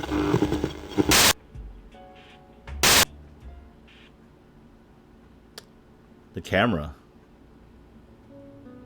In the end, they gained basically nothing in the way of definite information. Return to the dorm was a slow, dispirited march, and the dark clouds above seemed to reflect the heavy anxiety in their hearts. The situation hadn't changed at all. Their faces were full of gloom, and when their eyes met, their mouths stayed shut. Speak would mean filling their air with more negativity. Can't think positive thoughts on an empty stomach. This proclamation Amina gathered all their classmates in the lobby and began to prepare them a late night snack. The others didn't find her argument particularly persuasive, but they stayed put regardless. No one even tried to return to their room. They resembled nothing so much as a group of children who had grown anxious while alone in their home. Were now waiting by the door for their mother's return. While the snack had been Amina's idea in the first place, she couldn't quite hide her own discouragement. Rather than anything elaborate, she threw together an Odin stew with leftovers from her fridge. When people are feeling anxious, feed them something warm and they'll calm down a little. That was a lesson Amina herself had learned through experience. And so as the Odin simmered on the top of a portable gas stove, 5 young women slowly gathered around and began to eat in silence. Times like these, when things grew gloomy and quiet, one of them was always the first to make some noise. It's Michiru! あんた卵ばっか食べるんじゃないわよ。私の分がなくなるじゃないのよ。What's that motivation? Blah. ごめんよチルチル。なんかボケっとしてた。代わりに大根あげるのよ。さあ遠慮せずにお食べよ。熱々のところをさ。くじり落ち着くないで。あれじゃないよ。というか、なぜこの時期におでんなの？なんかあんまり凝った料理する気分じゃなかったし、みちるがおでんがいいって言うから。Conscious of the increasingly dark mood, Michiru had requested a piping hot Odin as soon as Amina suggested a meal. This sort of thing usually led to a rowdy free-for-all all around here. He's probably hoping it might change the atmosphere at least slightly. Didn't exactly end up working out that way, but Amina recognized Michiru's thoughtfulness, something she'd always liked about her. As time passed, a growing sense of powerlessness had gnawed away at the group's energy. Today, even Makina wasn't watching television. Wow. That TV, yo, Samaman's on, guys. And even Sachi's like, When the principal eventually wandered in, she was wearing her usual dopey smile on her face. Women clearly didn't know how to read a room. Principal's like, I haven't eaten, guys! I haven't eaten either. 別におでんの匂いにつられてやってきたわけじゃありませんよ。そんな怖い顔しないでください。ではおでんはいらんのだな。それとこれとは話は別です。というか、皆さんのご要望に応え、この立花千鶴、不審三端冷や汗さんとの思いで、なんとか春寺さんと連絡を取ることに成功しました。何？でかしたのよチズチズ。よし、褒美にチルチルが半分食った熱々大根の残りを食わせてやる。ほれ！ちゃんとしなきゃダメね。Have some daikon! その大根私の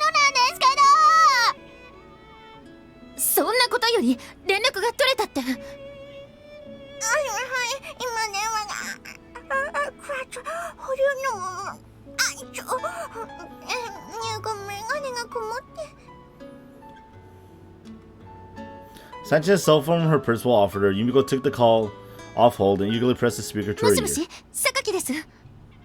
ハルデラです。お父様の件ではいろいろとご迷惑を。ええ、そのことは今はいいです。それよりも風見くんの件ですが。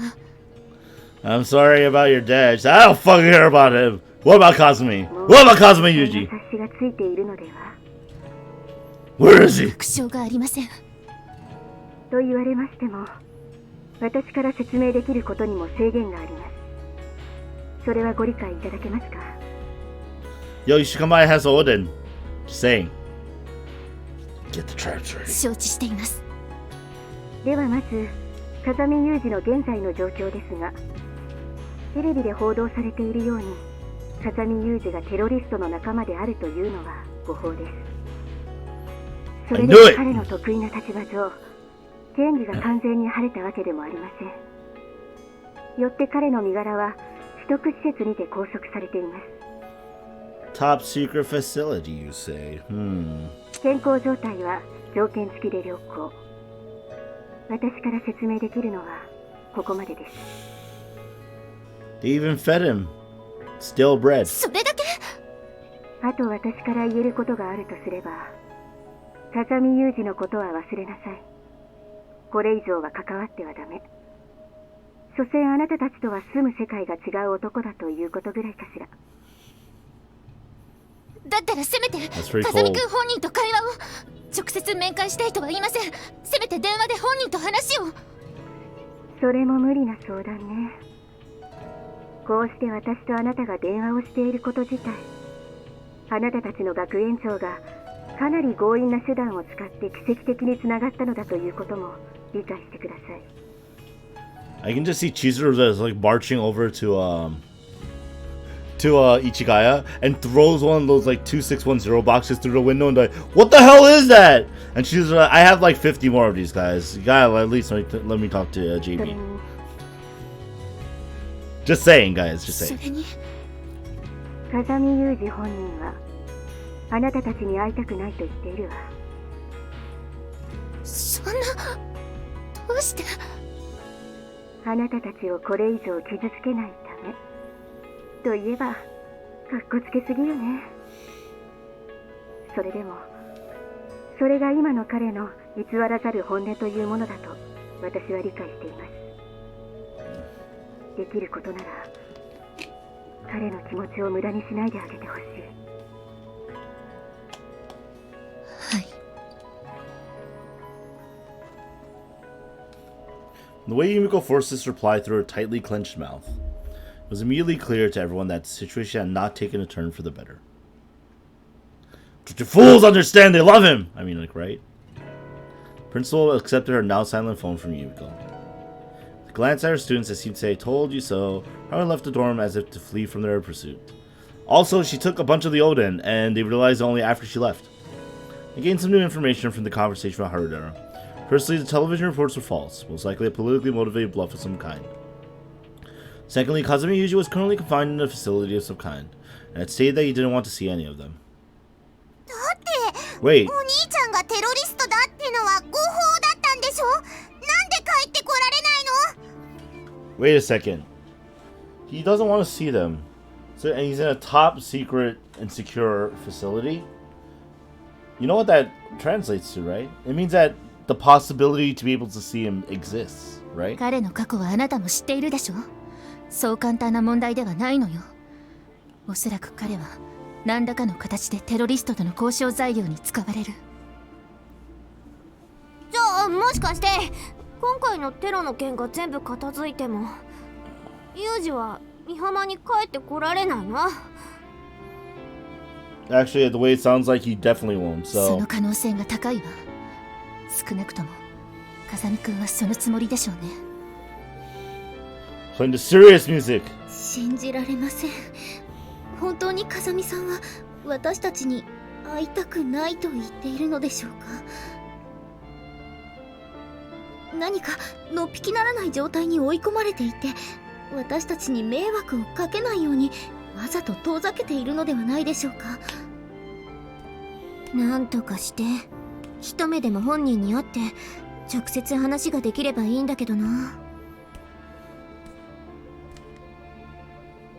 As the group's spirits sank lower and lower, and a hint of resignation began to enter their voices, Makina abruptly leapt to her feet, her expression. 冗談じゃねえのよさ。私はお兄ちゃんから待ってるだけの女になるなと育てられたのよ。ちょっとお茶がこぼれる。いいからそんなさい、あんたは。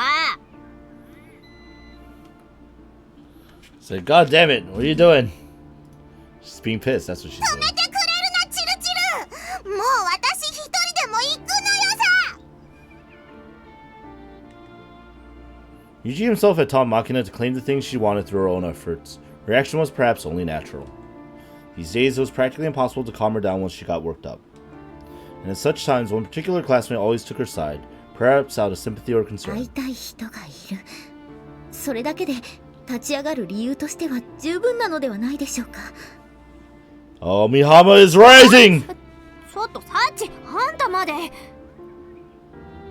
先日風見さんは私にこうおっしゃいました。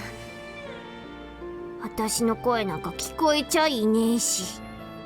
Mitra's like, well, she's going into monologue mode. さまざまな誤解も解け、力強くも前向きに生きていけるようになって、美浜を出ていくこともできるようになった私。 Gamer's right そん also. な私に風見さんは言いました。 It's going to happen to the others if you leave, Sachi. You don't have any urgent reason to go. Why don't you stick around Mihama a while longer? 急いで出ていく理由もありませんが、長く残る理由もありません。こう言ってしまうと言葉はよくありませんが、正直な話、他の方はどうでもいいのです。 Mitra butts in, really? さん、あなたには私は必要ですか？ Yeah, of course. I need you too, Sachi. でしたら、サチはずっとおそばにおります。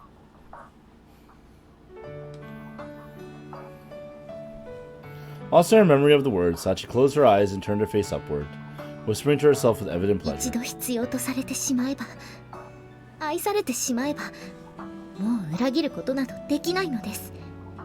風見さんが私を必要としなくなるその日まで。それがメイド魂、それが小峰幸の生き様、メッシ奉公、七条報告。 Meshihoko. A selfless というわけで devotion. 私は Don't ask 風 how I 見さ know んの that 元へ in 参りま praise. す。たとえその行き先が地獄であったとしても。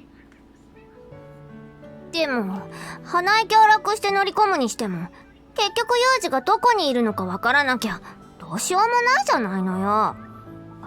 It's like Sachi, like, give me the 調 order. べます。どうやって？どうして私を見るのよ。Yumiko's our information 聞こえ person. ませんか？私の心の声が。 Find him. Find ま him. あ、あなたの言いたいことはなんとなくわかるけど、金と情報ぐらいしか役に立たないんだから少しは働いて役に立てばいいのに。 Oh shit. 心の声漏れてるから、わかってるから、言わなくていいから。お願いできますか？っていうか可能なの？そんなこと。まあ、風見くんの身柄がテロリストの手に落ちていないという前提であれば、何通りかの調査方法に心当たりがあるわ。 Yumiko's like, I know a few politicians' passwords. Let's just put it that way, okay? I also know this super hacker lives in Akihabara, but we're not gonna rely も on の him. すごい He's お金 weird. と、それなりの時間はかかると思うけれど、お金ならあるのよ。あなたの口座のお金は部活に動かせないでしょ。では Like, I tried. 私のサメ貯金を使ってください。 Oh man, all $5,000, お金 guys. をかければかけただけの情報が手に入るわけじゃないのよ。そのことで責められても困るし、いいわ。調査費用は私の資材で賄います。 She's like, oh man. というか、そもそもサメ貯金って何？よし、情報収集と作戦立案は貴様に任せた。今日から貴様が作戦参謀だ。頼むぞ榊参謀。参謀。では早速情報収集に取り掛かりましょう。今すぐに。でもパソコンがないと。じゃあユミちゃんの部屋行こうぜ。連行します。She's like, wait. ちょっと痛い息すらないで。It's like, no, I have to delete my porn. やれやれ、ごちそうさまぐらい言っていきなさいよね。まったく。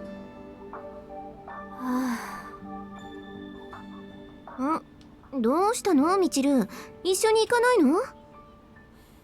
いいの？あの子たち放っておいて。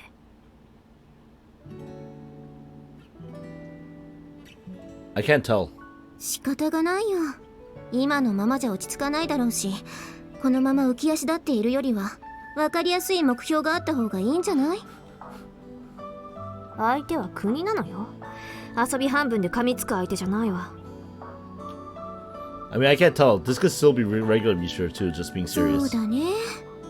でもさ、じゃあこのまま風見雄二のことを忘れることができるのかと聞かれたら、あんたはなんて答える？忘れる努力はするわ。でも努力って苦手なのよね、私。そういうあなたはどうなの？巣をあまね。Oh yeah, no, this is definitely the other Michiru, the way she's talking right now. Like that is a little bit. Actually, it's like a fusion between the お two. う、フルネームかよ、松島みちる。拾うところはそこじゃないでしょう。一方的に風見雄二を忘れろと言われて、あなたは平気なの？まあね。In the midst of tidying up after a meal, I'm gonna reply with a slightly awkward smile. 確かに雄二のおかげで私たちはこれからも生きていくことはできる。雄二がいなくてもなんとかなる自信はある。でもだからっていなくてもいいってわけじゃないよ。特に私にとっての風見雄二はもう宿命みたいなもんだし、それが生き残った私の罰で、もはやそれが生きがいだしね。その割には随分と落ち着いているように見えるけど。私はほら待つタイプの女だし、母親役の私がバタバタしてるとみんな余計に不安になるでしょ。 Yeah, it looks like they didn't add the eye thing though. もちろん不安がないわけじゃないけど、諦めたわけでもないよ。だって私に諦めない生き方を教えてくれたのは雄二なんだからさ。それに私にとっての雄二は無敵のヒーローなんだよ。どこへ行ってどんな困難に直面しても、私がご飯の用意をして待っていれば雄二は必ず帰ってくるって信じてるもん。Just have to tell him dinner's waiting, right? けなげね。でもあなた声が震えてるわよ。そんなことないよ。だったら私も何もしないで、ただじっとユウジ君が帰ってくるのを待つことにするわ。Feel like a huge liar? I mean, like, you know, everyone talked about it, and I guess I'll see it in the anime once I watch it after I finish Eden, right? 何よ、人の顔じっと見て。そうだね。何せ相手は国だしね。どうあがいたって立ち向かえる相手じゃないし、下手なことしない方がいいよ。Remember, it's not about being the government, it's about outsmarting あ them. んたも無理しなくていいよ。へえ、そういうこと言っちゃう。松島みちるはツンデレだよ。そういうこと言われちゃうと逆らいたくなるのよね。Yeah, Michiru's luck that's pretty や BS. めときなって。危ないよ。絶対後悔するよ。I don't know about that. She's probably like, you know what? She's probably like at least like Like Danganronpa Makoto levels, right? Grisaia Endgame? It's not really... It's not like the cast of characters really changed much, let's be honest. If like all the Phantom Trigger people start bringing in and stuff, maybe... このみちる様をなめんじゃないわよ。あ、ちょっとみちる、どこ行くの？由美子の部屋よ。おでん美味しかった。ごちそうさま。Squaring her shoulders, Michiru proceeded to stomp out of the lobby, breathing loudly through her nose. もうなんか変なスイッチ入ってたみたいだけど、結局みちるはみちるか？ I have to watch the Avengers movie still. I watched the first like 15 minutes of Infinity War. I was like, hey, that looks really good. Can't wait to actually watch it. And thus, with Sakaki Yumiko as chief of operations, the intelligence gathering phase of the mission to recapture Kazuma Yuji began. That might sound kind of impressive, but essentially, the group had simply taken the first step towards discovering what they could do. It was a very small step, and there was no guarantee it brought them any closer to finding a road forward. In fact, there was a good chance it had been entirely wasted. Regardless of all that, the pot Amina now carried back to her room felt somewhat lighter than it had a few hours before. Like, all the Oden that was in it was mostly eaten. Gotta get the fruit stones to stop also from killing half the unit. No, killing half the cast, the known cast of Grisaia. That's what it is, right? Next morning, when Amina woke up in her bed and looked out her window, she found that rain had fallen in the night. Sides of the asphalt road were still glistening darkly. This is a new song? It's a new song, right? Sounds new. Glancing around her room, she realized that Makino was nowhere to be found. She presumably stayed up all night gathering intel and then fallen asleep in Yumiko's room. Surrounded herself, she slept so well that it surprised her a little. It always made her anxious when Yuji went out on a job. She'd known plenty of agitated sleepless nights. As a result, she learned exactly how to get a good rest at times like this. Basically, she had to force herself not to worry too much. If her mind was full of thoughts like what if something happens to Yuji, then of course she wouldn't be able to sleep. On the other hand, if she asked herself, what should we do once Yuji gets back, it got a lot easier to doze off.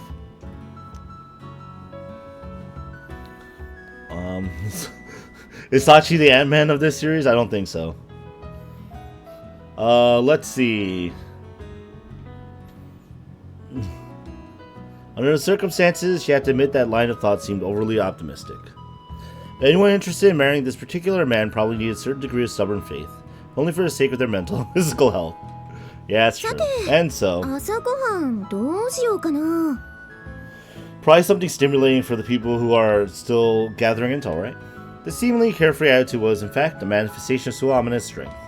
She had plenty of bread, tomatoes, and lettuce lying around. It wouldn't take too long to make a salad and some toast. For that, she could cut a few slices of ham and fry some sunny-side-up eggs.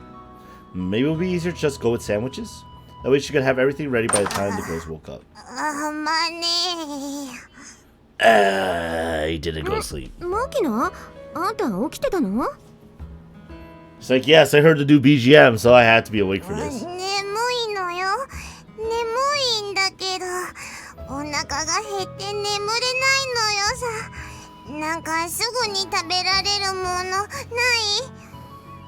Sound like Makina actually stayed up all night. サンドイッチならすぐにできるけど、待てる？どんぐらい？ 10分？ うわ。それどういう反応？っていうかすごい顔だな。すぐだから待ってなさいよ。あ、そうだ。羊羹切ってあげるからサンドイッチできるまでそれ食べてなさい。ね。おお、糖分。今日は何のお祝いでありますか？一種ぞ。大げさだな。はい、開いてるよ。すみません、あまねさん。みちる様が空腹の限界を迎えたようで動かなくなってしまいました。何か熱量食を下給していただけないでしょうか。お腹がゆるゆるで。あらら、みちるもか。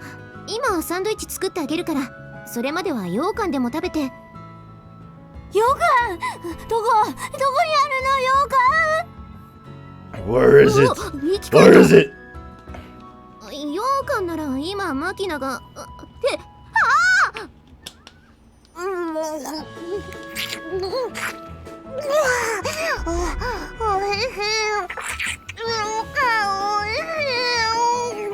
Ah, I'm eating it all.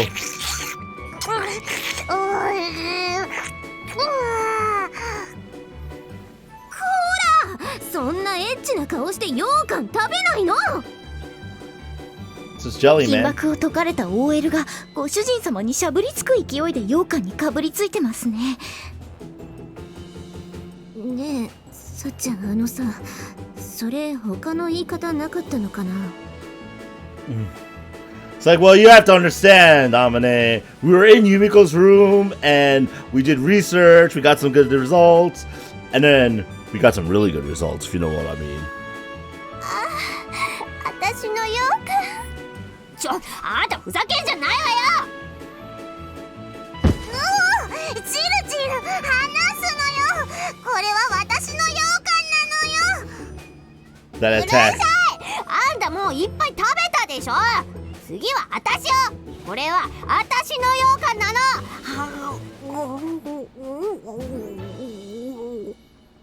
Well, そんなにいっぱい食べちゃダメ。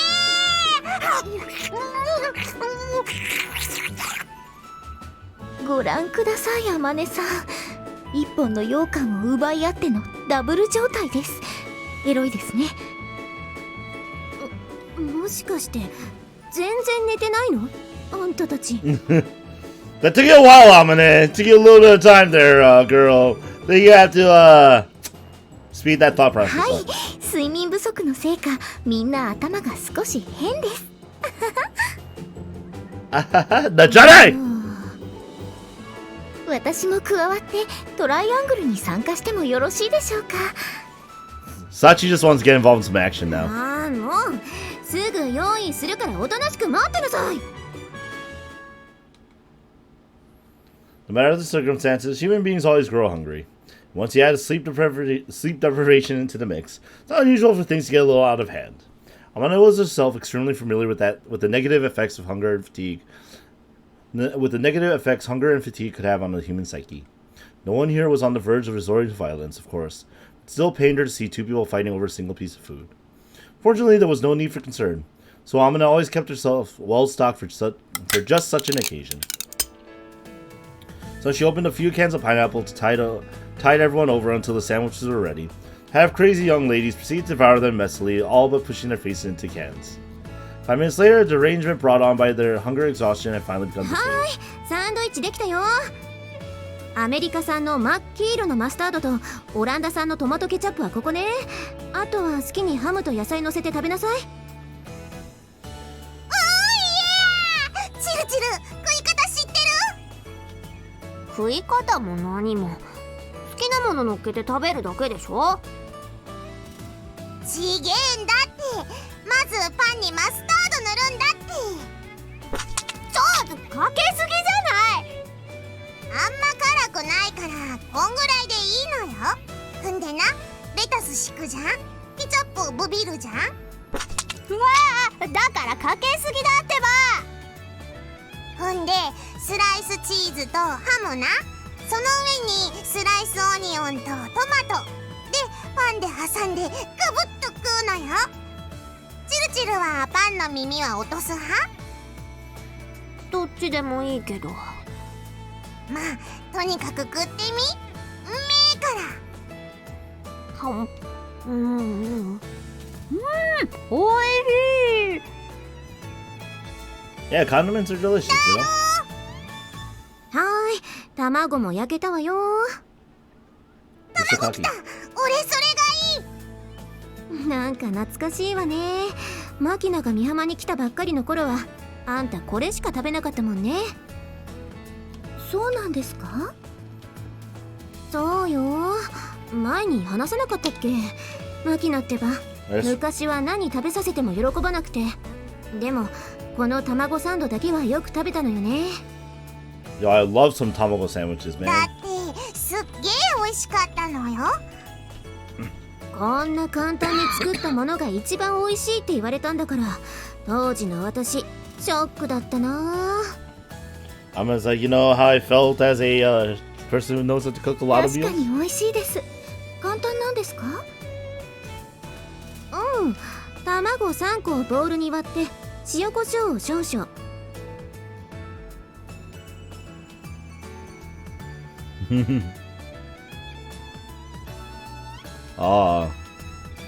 Is Eden really good? Well, I'm looking あ forward と to はマヨネ it. ーズを多めに大さじで5、6杯くらい入れてよく混ぜてからフライパンで油を使わずにガシャガシャっと炒めてトロトロになったら完成。 Oh, I've never made eggs with that. Sick? な No. るほど、小峰幸覚えました。そういえば榊さんは寝ちゃったの？はい、結局あれから一晩中調べていたのですが、さすがにこれ以上は調べようがないという状況にまで来てしまいましたので、一眠りしてから調査を再開するそうです。で、あんたたちは榊さんの部屋で何してたわけ？私はユミちゃんがうっかり寝ちゃわないように監視。私は由美子を監視しているマキナが寝ちゃわないように監視。そして私は榊さんを監視しているマキちゃんが寝てしまわないように監視しているみちる様が寝てしまわないように監視していました。 So basically, you're saying that all you guys did was watch Sakaki work. Got it. そんな無理して一息で言わなくていいからね。あと一言言ってもいい？聞きたくありません。でも言う。あんたらバカだろ。違うのよ。バカはバカでも真っ先に寝たチルチルがいっちゃんバカなのよ。何言ってんのよ。私が「あ、やべ寝てた」って目覚ましたらあんたもプーズ言いながら寝てたじゃないのよ。ちげえもん。私は寝たふりをしてチルチルを試しただけだもん。それに全然気づかなかったチルチルが悪いのよ。ちなみに私はずっと起きてましたよ。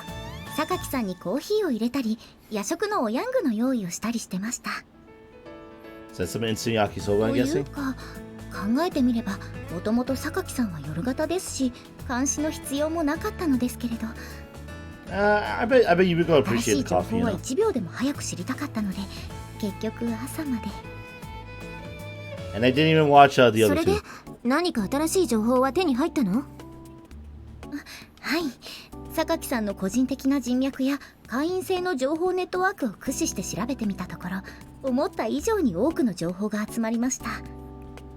Even more ま info. ず第一にヒース・オスロ率いるテロリスト集団が国内に大量殺戮兵器を持ち込んだっていう噂だけど、あれは本当っぽいのよ。 How did she find this out? It's like JB casually on this information exchange sees Sakaki goes, that's how he is sneaking some 大 data. 量殺戮兵器って具体的には？ Or the professor in the basement, maybe? そこまではわかんねえけど、多分核か核に限りなく近い別の何か。 Makes sense. もし核だとしたら廃棄物を利用したものじゃないかって話で、核じゃなかった場合は細菌とかガスの生化学兵器なんじゃねって話なのよ。 Definitely violates a few treaties. なんだってそんなものを。目的に関しては諸説ありまして、うさんくさいところでは第三次世界大戦勃発論に始まって大陸に対する虚構情報による牽制、基地移設問題に対する目くらましの可能性なども上がっていますね。 What? なんかどれもパッとしない感じ。ことは国防、ひいては日本とアメリカの安部に直結する重大案件ですからね。そう簡単に正しい情報が手に入るはずもありません。いくら情報に精通している榊さんとはいえ、所詮は学生です。 Yeah, it's tough to get that kind of 一階の secret 学生 info. に集められる情報など真偽不明の噂話ばかりが大量に集まるだけでした。由美子も言ってたけど、これだけ情報が集まるということは逆に言えば真偽を確かめる手段がない情報ってことなのよね。どうせ確かめる手段がないのならそれっぽく偽装しただけの情報でもお金になるってことで、無駄な情報ばっかりじゃんじゃん集まるってわけよ。I mean, that's the dangers of information brokering, right? じゃあ結局ユージの居場所は分からなかったんだ。風見ユージはエリア51に監禁されているって情報と、風見ユージは2人いるって情報があるけど、どっちを信じる？ Probably the second one, right? なんかどっちも無理め。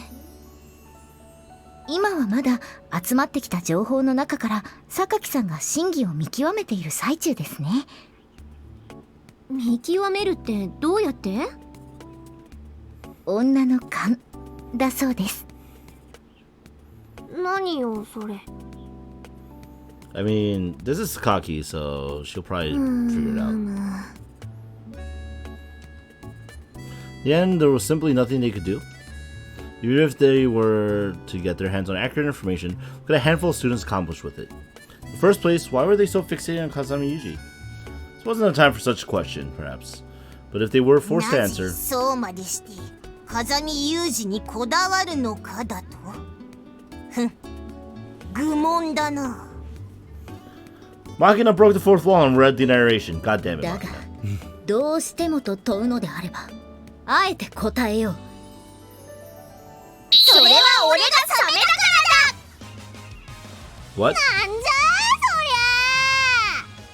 りゃ。 What?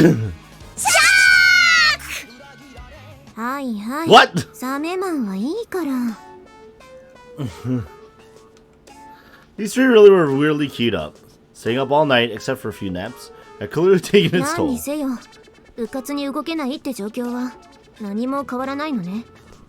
まあいいわ。あんたたちもこれ食べたら少し寝るのよ。お昼に起こしてあげるから。は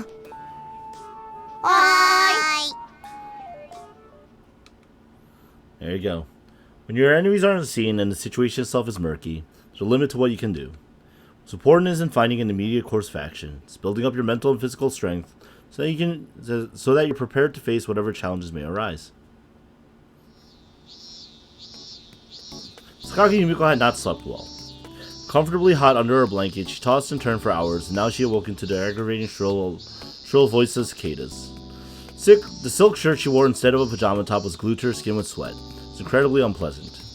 Yumiko rose in her bed with all the grace of a lumbering bear coming out of hibernation.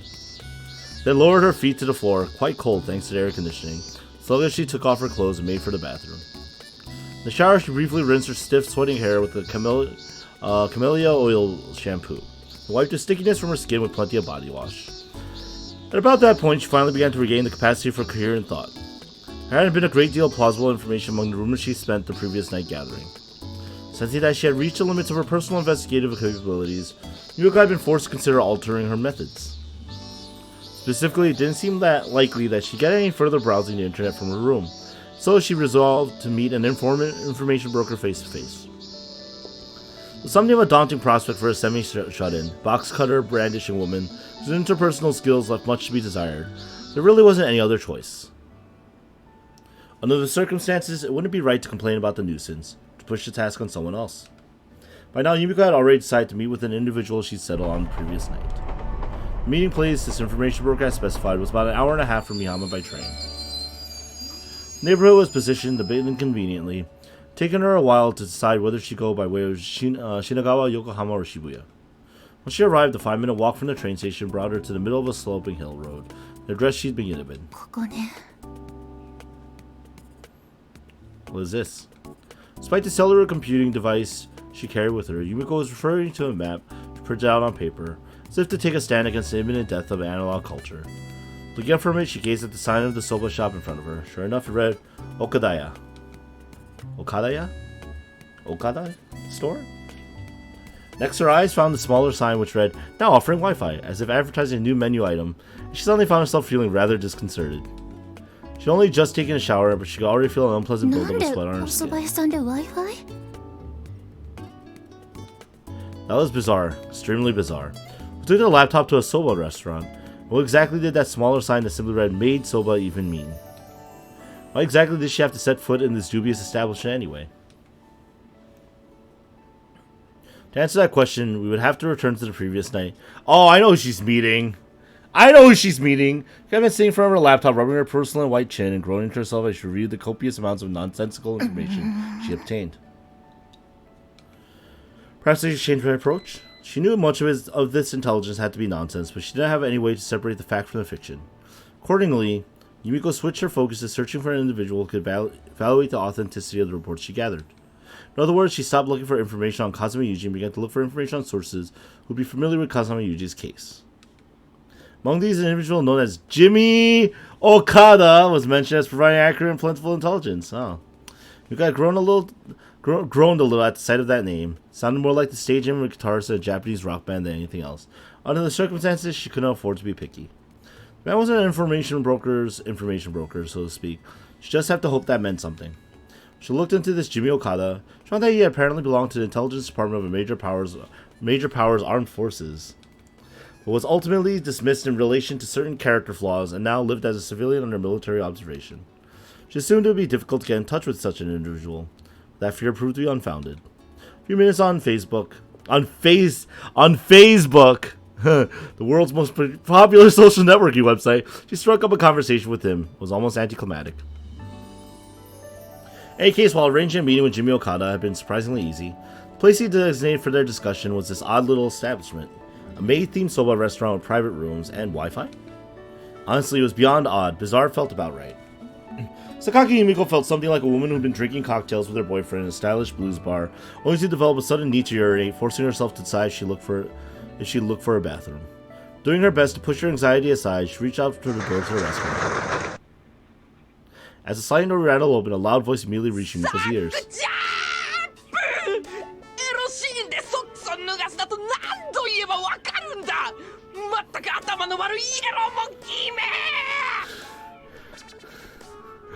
There he is!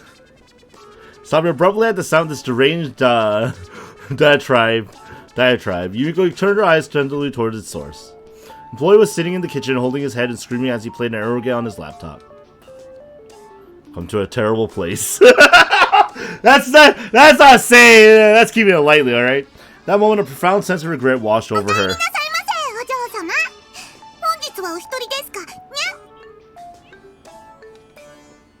As Iwa stood hesitantly in the doorway, a carrier maid abruptly appeared before her. For some reason, she was speaking in an oddly shrill voice, almost like that of an anime character. Did you just say, nya? A bit of a cold shiver ran down Yumiko's spine. But after coming all this way, she couldn't bring herself to go home empty-handed. こちらで人と会う約束を。伺ってますにゃ。お部屋の用意もできてますにゃ。はい。 Sorry, I had to skip it. I'm getting flashbacks! Ah! Knuckle power! Knuckle power! Ah! What? あ、そこ段差あるから気をつけるにゃよ。Trips. どんくさい女にゃ。あ、靴はここで脱ぐにゃよ。さっさと来るにゃ。なんなのよ、もう。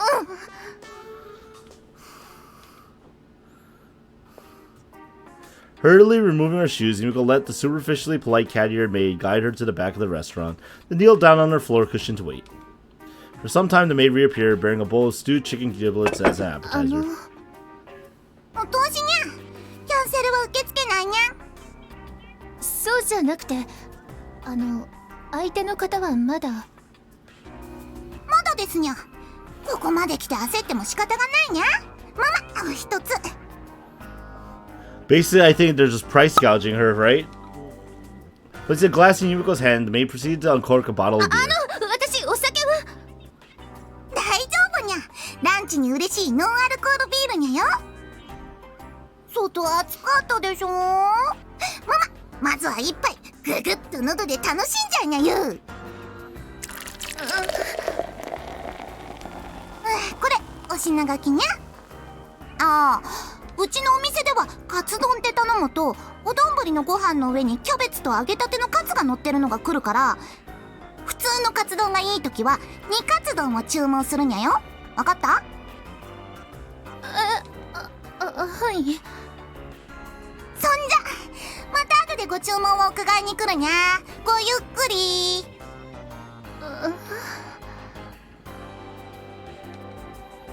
Honestly, what is with this place?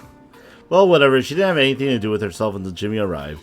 Might as well browse the internet while working on her chicken and beer. For booting up the ultra-portable netbook she brought along, Yumiko pressed the F key to turn on its Wi-Fi. She couldn't help smiling in amusement when it's actually found an open network. Glancing at the clock in the corner of her PC screen, she realized that the time for her meeting with Jimmy had come and gone without any sign of him. Perhaps it just isn't that easy to meet up with a top-flight information broker. Or maybe circumstances had changed somehow, in a way that had prevented him from meeting her. Or maybe he's too busy playing his eroge, I don't know. Trying to suppress her anxiety, she waited for a full 20 minutes. In the store's internet connection, she sent a number of Facebook messages to Jimmy. There was no response whatsoever. Everyone stood up. Come to think of it, perhaps it had been a bit ridiculous to imagine that a mere student could so easily arrange a meeting with a former intelligence officer from a major world power. There's nothing for it, she just had to make a fresh start. Her mind made up, Yumiko called out to the carrier maid in order to request her bill. すみません、そろそろ。おそばですにゃ。冷たいの？熱いの？どっちにしますかにゃ？いえ、そうではなくて。おすすめは冷たい方にゃ。冷たいのでいいにゃ。はい。Man, Yumiko, you should have sent Amane. It would feel rather awkward to leave the restaurant having ordered nothing but an appetizer. Sakai Yumiko had her strengths, but she could be quite cowardly about the oddest things. In less than 5 minutes of waiting, her soba arrived. 冷たいおそばですにゃ。どうも。The store was bizarre, as were its employees. She'd been given a serving of chicken giblets she never asked for, and their idea of katsudon was rather odd, but the soba itself looked ordinary enough. Still more than a little dubious, Yumiko cautiously began to eat her food, found it perfectly edible. In fact, it was outright delicious. Thinking back, she realized that her last meal had been an oyang yakisoba with sauce that Kominasachi had prepared for her last night. Suddenly remembering the fact that her belly was empty, she proceeded to gobble down the soba with gusto. Her stomach feeling somewhat fuller, she was just about to stand up and ask for the bill. A certain shady-looking foreigner appeared at her side, carrying a small pot of water and a few condiments. いや、僕の売ったおそばはどうだったかな？これ、そば湯。そのまま飲んでよし、おつゆを割って薬味プレイもありだね。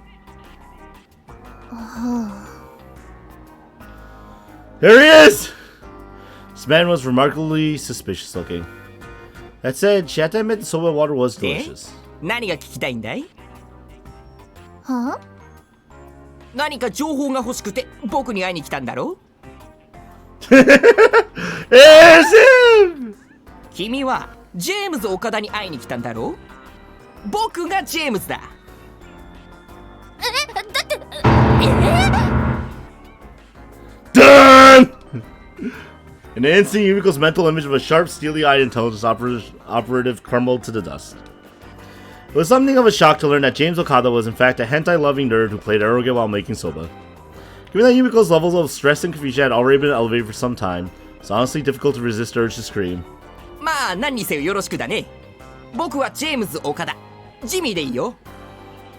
おう、君の自己紹介はいらないよ。もう調べてあるからね。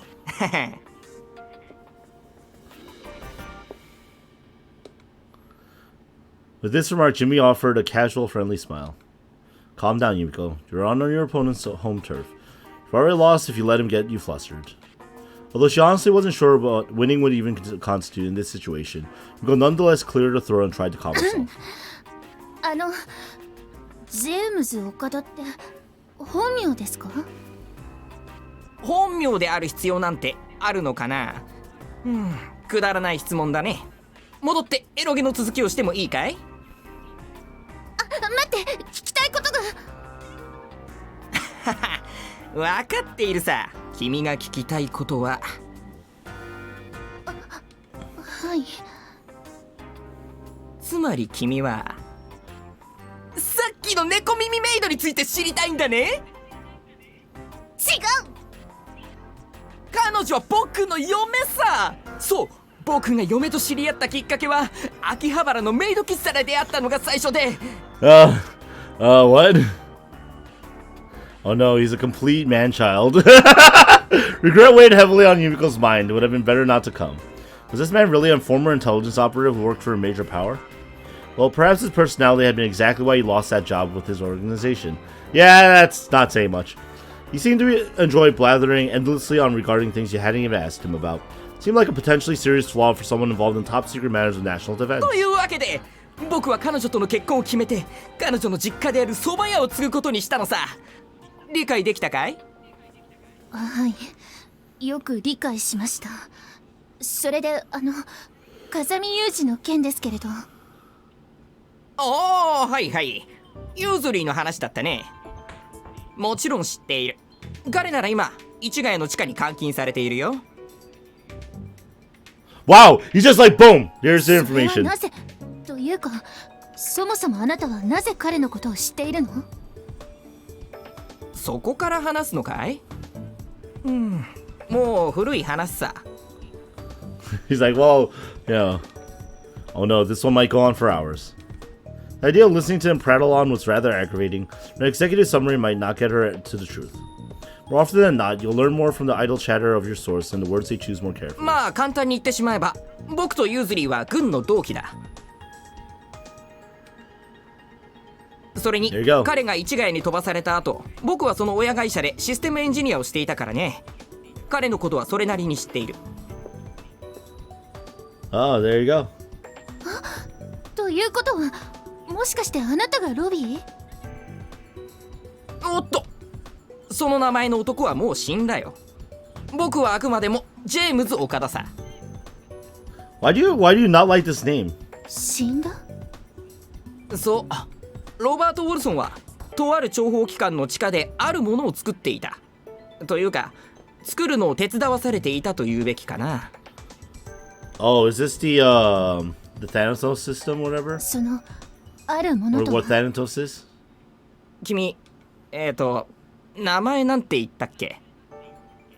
榊由美子です。サクアキ？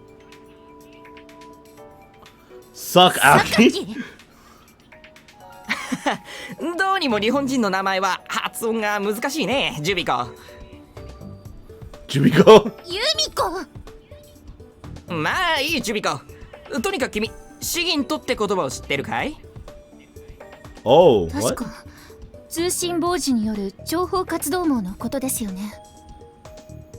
そう、つまりその通信傍受に必要な莫大な計算をするには極めて高性能なコンピューターが必要になる。そのコンピューターを極秘開発していたってわけだね。Oh, that makes sense. And they probably quote unquote cut him off because of, you know, he was done with his work, right? 日本にはもうシギントシステムが存在するでしょ？まあね。でもそれは通報法を遵守した表向きのシステムだ。僕らが作っていたのは何者にも縛られない規制外のシステムだ。そういうものがこの日本に。Hey, you know. まあちなみにね、この店でオープンになっている無線 LAN の回線もそのシステムを中継している回線だ。つまり君はさっきからそのネットブックで間接的にシギントシステムにアクセスしていたってわけさ。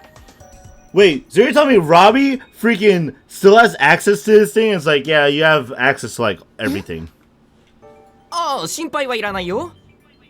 システムの障害を利用してこっそりとアクセスする回線だからね。システム本体はもちろん管理者にも発見はされないし、君のパソコンのデータも盗み見されるようなことはない。Oh, what? こちらからはシギントシステムがクロールして集めた情報をある程度までは盗み見ることができる。That is a lot of power to ユー give ズリーに関する情報も somebody. そこから集めたものだ。では風見雄二が市ヶ谷の地下に監禁されているという情報は？ It's from the source. もちろん本当だ。僕の嫁も間違いないって言ってるし。嫁が？まあそんなことはどうでもいいだろう。他に聞きたいことは？ではなぜ風見雄二が？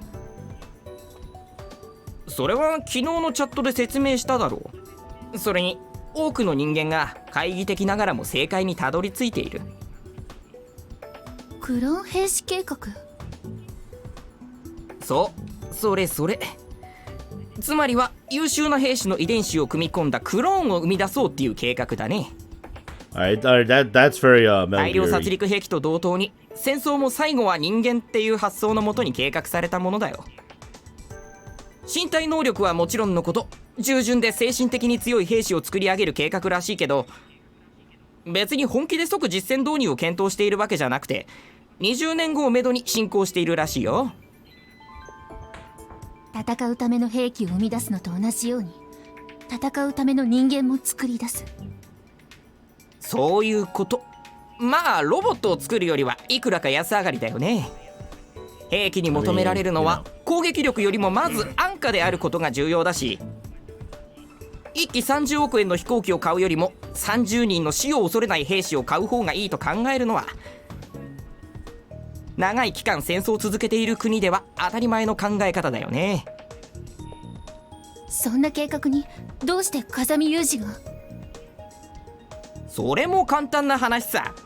今回日本に入国したテロリストであるヒース・オスロはユーズリーをクローン兵士計画の遺伝子提供者として高く評価している。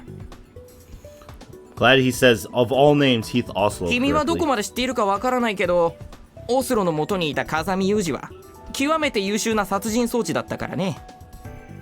I like how you could say Yuji's name なんと correctly. し He ても取り doesn't. 戻したいんじゃないかな。それを阻止するために政府が身柄を拘束したと？まあそれはそうなんだけど、それほど単純な話でもない。 The bargaining これ chip. はあくまでも僕の予想だけれど、オスロの目的はユーズリーだけじゃないような気がするんだ。This guy does show signs that he was into どうい intelligence うこと though. でしょう？ Still. だってユーズリーの身柄が欲しいだけじゃ大量殺戮兵器を国内に持ち込むリスクにメリットが見合わない。もっと大きな目的があると見るのが普通じゃないかな。確かに。実のところ僕はオスロの本当の目的は日本に極秘で配備されたシギントシステム、通称タナトスシステムの強奪なんじゃないかと睨んでいる。 Yes, Thanatos. That's what I thought it was タナト called. スシステム。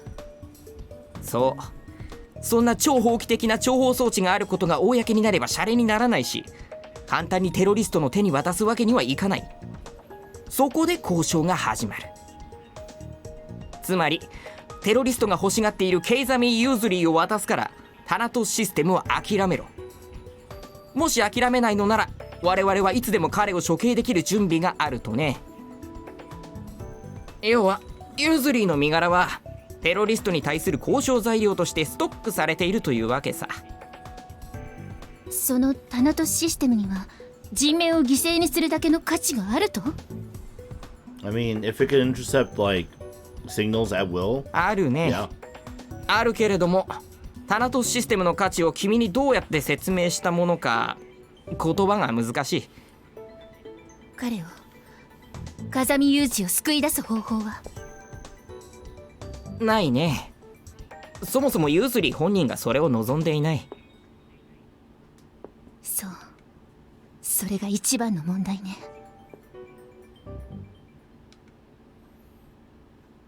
Information. The harsh, unpleasant buzz from a speaker embedded in the ceiling, the cell's featureless door unlocked itself. I think on that note, ooh, plot thickens. Plot thickens. Oh man, it's so good. I'm like so excited to see where it goes from here. セーブするわ。 We're gonna save it here. Dropping our first save for the Eden of Grisaia. Oh man, next week can't come soon enough. We will find out next week why the cell's featureless door is unlocking itself. But for now, this animefanrk2k, thank you very much for joining me for tonight's Monday Night Livestream of the Eden of Grisaia. Look very much forward to continuing this with you guys. We'll find out more next week, I guess, from them.